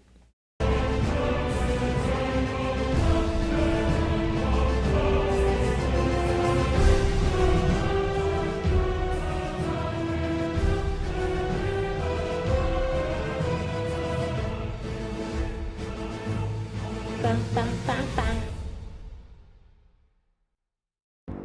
Hello everyone, this is Narina from 40k Theories, and welcome to this new episode of 40k Lore for Newcomers. She has such a lovely voice. For this episode, nominated on Patreon by Reynarco, we will be taking a brief look at Vashtor the Archiphane. This video will be a brief overview for certain events that may be explored in greater depth within additional videos within the future. So, without further ado, let's begin. Many there are who wish vengeance upon me, but they all have their price and their uses. Vashtor the Archiphane, also known as the Soulforge King, is an exceptionally powerful demonic entity, effectively a demigod. Let me just get ahead of this. There's been conversations about this before. This is her actual voice. Like, it's not an AI, guys. This is her legit actual voice. I've seen discussions about people asking. This channel is called 40K Theories. She is she's guest voice acting, guest narrating for Remley's. I did one of the videos on the Imperial Palace. She's got a lovely voice. It's super soothing, in my opinion. Forge King is an exceptionally powerful demonic entity, effectively a demigod of chaos. Unlike many demons, Vashtor holds no allegiance to any one of the 4 major chaos gods, instead remaining a truly independent entity that rules over the Forge of Souls, a region within the realm of chaos where demonic weapons of every kind imaginable are manufactured. In essence, Vashtor serves as, for want of a better term, the primary arms dealer for the Dark Pantheon, providing each of the ruinous powers with the necessary material for them to continue playing the great game, the eternal conflict waged between the gods via their underlings. This in turn grants the Archithane an unparalleled degree of protection and an incredible amount of influence compared to the other powers of the war. He's scary. Indeed, should any of these gods dare move against his domain, not only would Vashtor put up a fierce resistance of his own, but the Archithane would in turn provide the rivals of said god with more weapons, while naturally cutting off supply to the belligerent deity.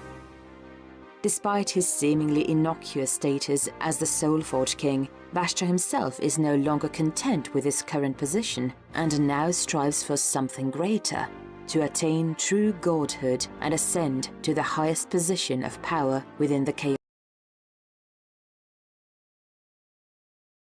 Sorry, it did that thing again. And Thousand Sunset, thank you so much for the Prime sub. And DinoFan, thank you for the bits. Fun fact, 40K Theories also got Markiplier to do the Commissar King quotes. Oh, I didn't know that. That's really cool. Dang, that's cool. Content with his current position, and now strives for something greater, to attain true godhood and ascend to the highest position of power within the chaotic pantheon. The only question left to ask is just how far is the Archithane willing to go in order to obtain such a prize? For to function within the limits of the real, General every Kenobi key must possess certain facets. Bow and jam, color and paint, warts and bit, all are needed. That which I now fashion requires both mirrored facets, and yet but 3. 2 I have. The exact circumstances that led to Vashtor's creation are unknown, though it has been speculated by some that the Archithane was brought into existence during an ancient intergalactic war and the subsequent arms race between those involved.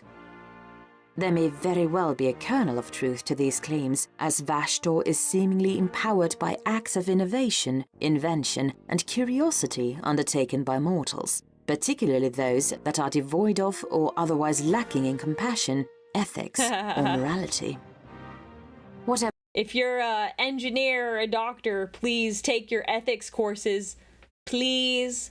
Please, please, please. For the reason, Vashtor is an entity that has seldom been seen by the denizens of the material realm, preferring to instead spend much of his time, or what passes for chronology to a demon, tending to his forge. Despite this, the Archithane's presence has been felt at multiple points throughout history, albeit rarely and with great subtlety. For instance, during the events of the Badab War, Vashtor discovered that a small group of renegade space marines from the Astral Claws chapter had become stranded within the depths of the warp, and, upon freeing them from their torment and earning their allegiance, reforged the Astartes into shadowy, pseudo-demonic beings known as the Ushmengar. In more recent years, the Archithane has begun taking an increasingly greater interest in the affairs of mortals, believing that with their aid, he can finally ascend beyond his station and become the next major chaos god. Bad. To this end, Vashtor sought out Abaddon the Despoiler, the Lord of the Black. Oh, and Blaze, thank you so much for gifting a sub. I appreciate it, man. And thank you to Bright for the bits. Vashtor is powered by call noted. Shh, shh, shh, shh, shh, shh, shh, shh, shh, shh. Don't say that. Don't say that. Legion and current War Master of Chaos, in hopes of acquiring his aid in attaining the long-lost fragments of an ancient arcane device known simply as the Key. Vashtor believed that once this key was reassembled, it would set the Archifane firmly upon the path of apotheosis and in turn grant him the means to become a fully fledged god. Oh. Abaddon was initially skeptical of the Soulforge King's words, but after Vashtor proved himself to the War Master during a joint assault upon Magdalor, the homeworld of the Iron Angels chapter, the Despoiler agreed to enter an alliance with the Archifane.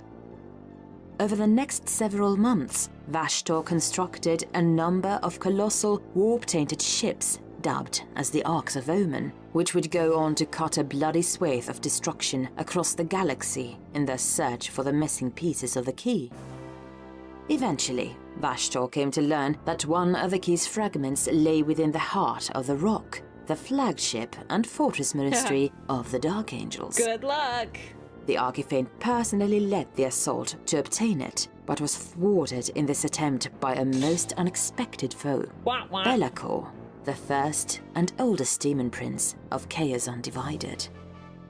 Be'lakor and Vashtor had grown to develop a bitter and hated rivalry with one another over the millennia, with the demon prince coming to despise the Archifane for both his hubris and ambition. The two demons fought a violent duel upon the rock, even as their minions battled both against each other and the Dark Angels defending their home. Vashtor ultimately proved victorious against Be'lakor, but thanks to the Demon Prince's actions, the Archifane would fail to accomplish his objective and was forced to withdraw following the arrival of Imperial reinforcements, fleeing to his stronghold within the idolatrous system within a region of space known as the Somnium Stars. Unbeknownst to the Dark Angels, Vashtor had already begun concocting another plan to acquire the key fragment from the rock, one which involved the ruins of Caliban, the chapter's ancestral homeworld.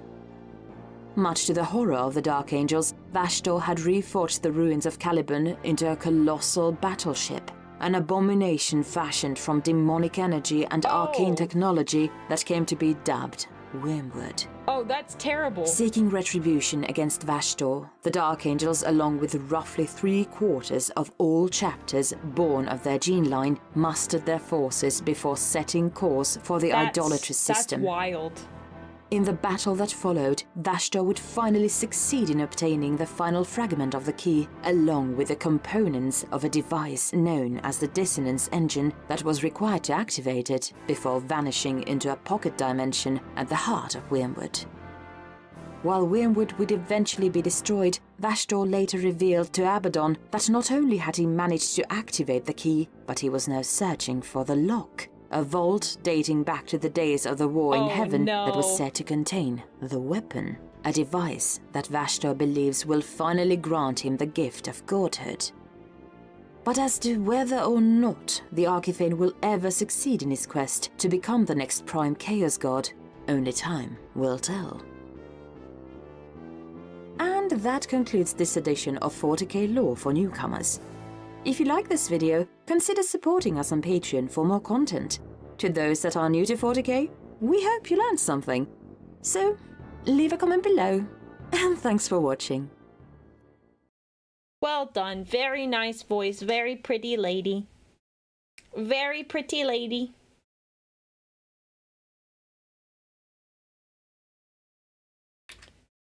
Yeah, just before the ad, we did it.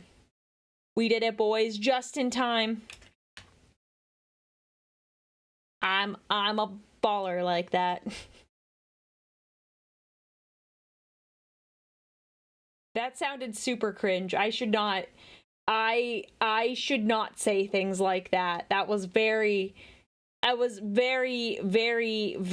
cringe. Why do you guys watch me? Why? And I must say that almost everything I've witnessed has been cringe. Fair. Honestly, fair. 'Cause you're fun. Well, thanks. Wait. We've covered this before. VTubers are cringe.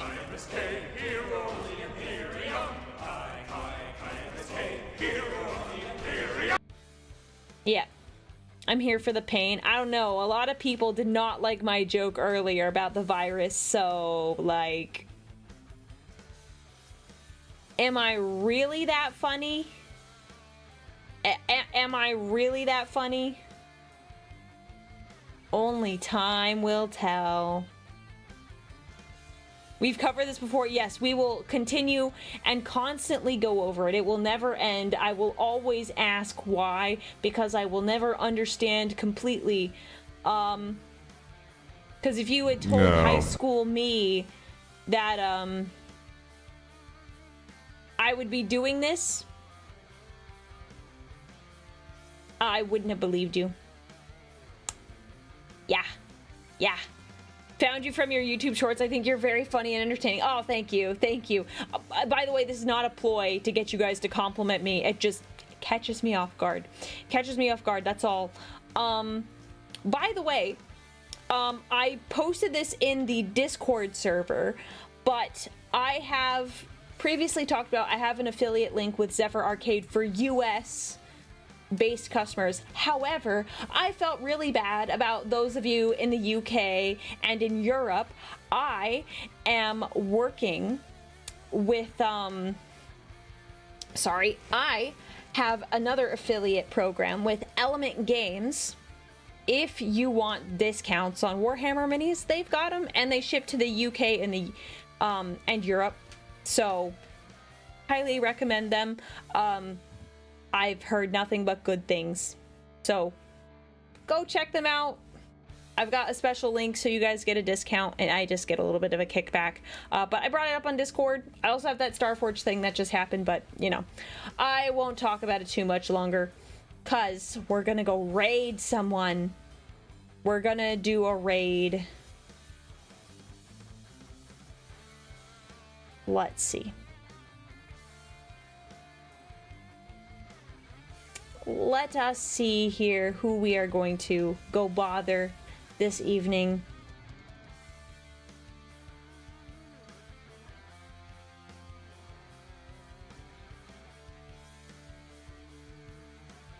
Just joined Discord as a fan of the Mechanicus. My brain blue screened at the "Are you a man of iron?" question. Yes, that's to catch the bots. That's to catch the bots. So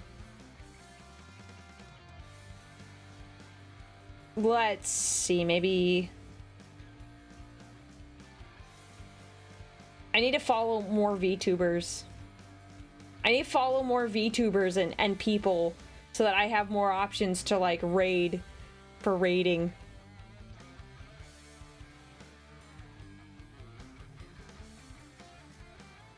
Let's look. Okay, maybe not tonight. I see. I thought of one, but we'll just do it later. I gotta go to bed. But tomorrow, chat, we're doing Sanguinary Guard Kit Bash. So if you want to chill and have fun, come join us. 10 a.m. Pacific time. I got some 3D printed things. It's gonna be great. Why not raid and dash?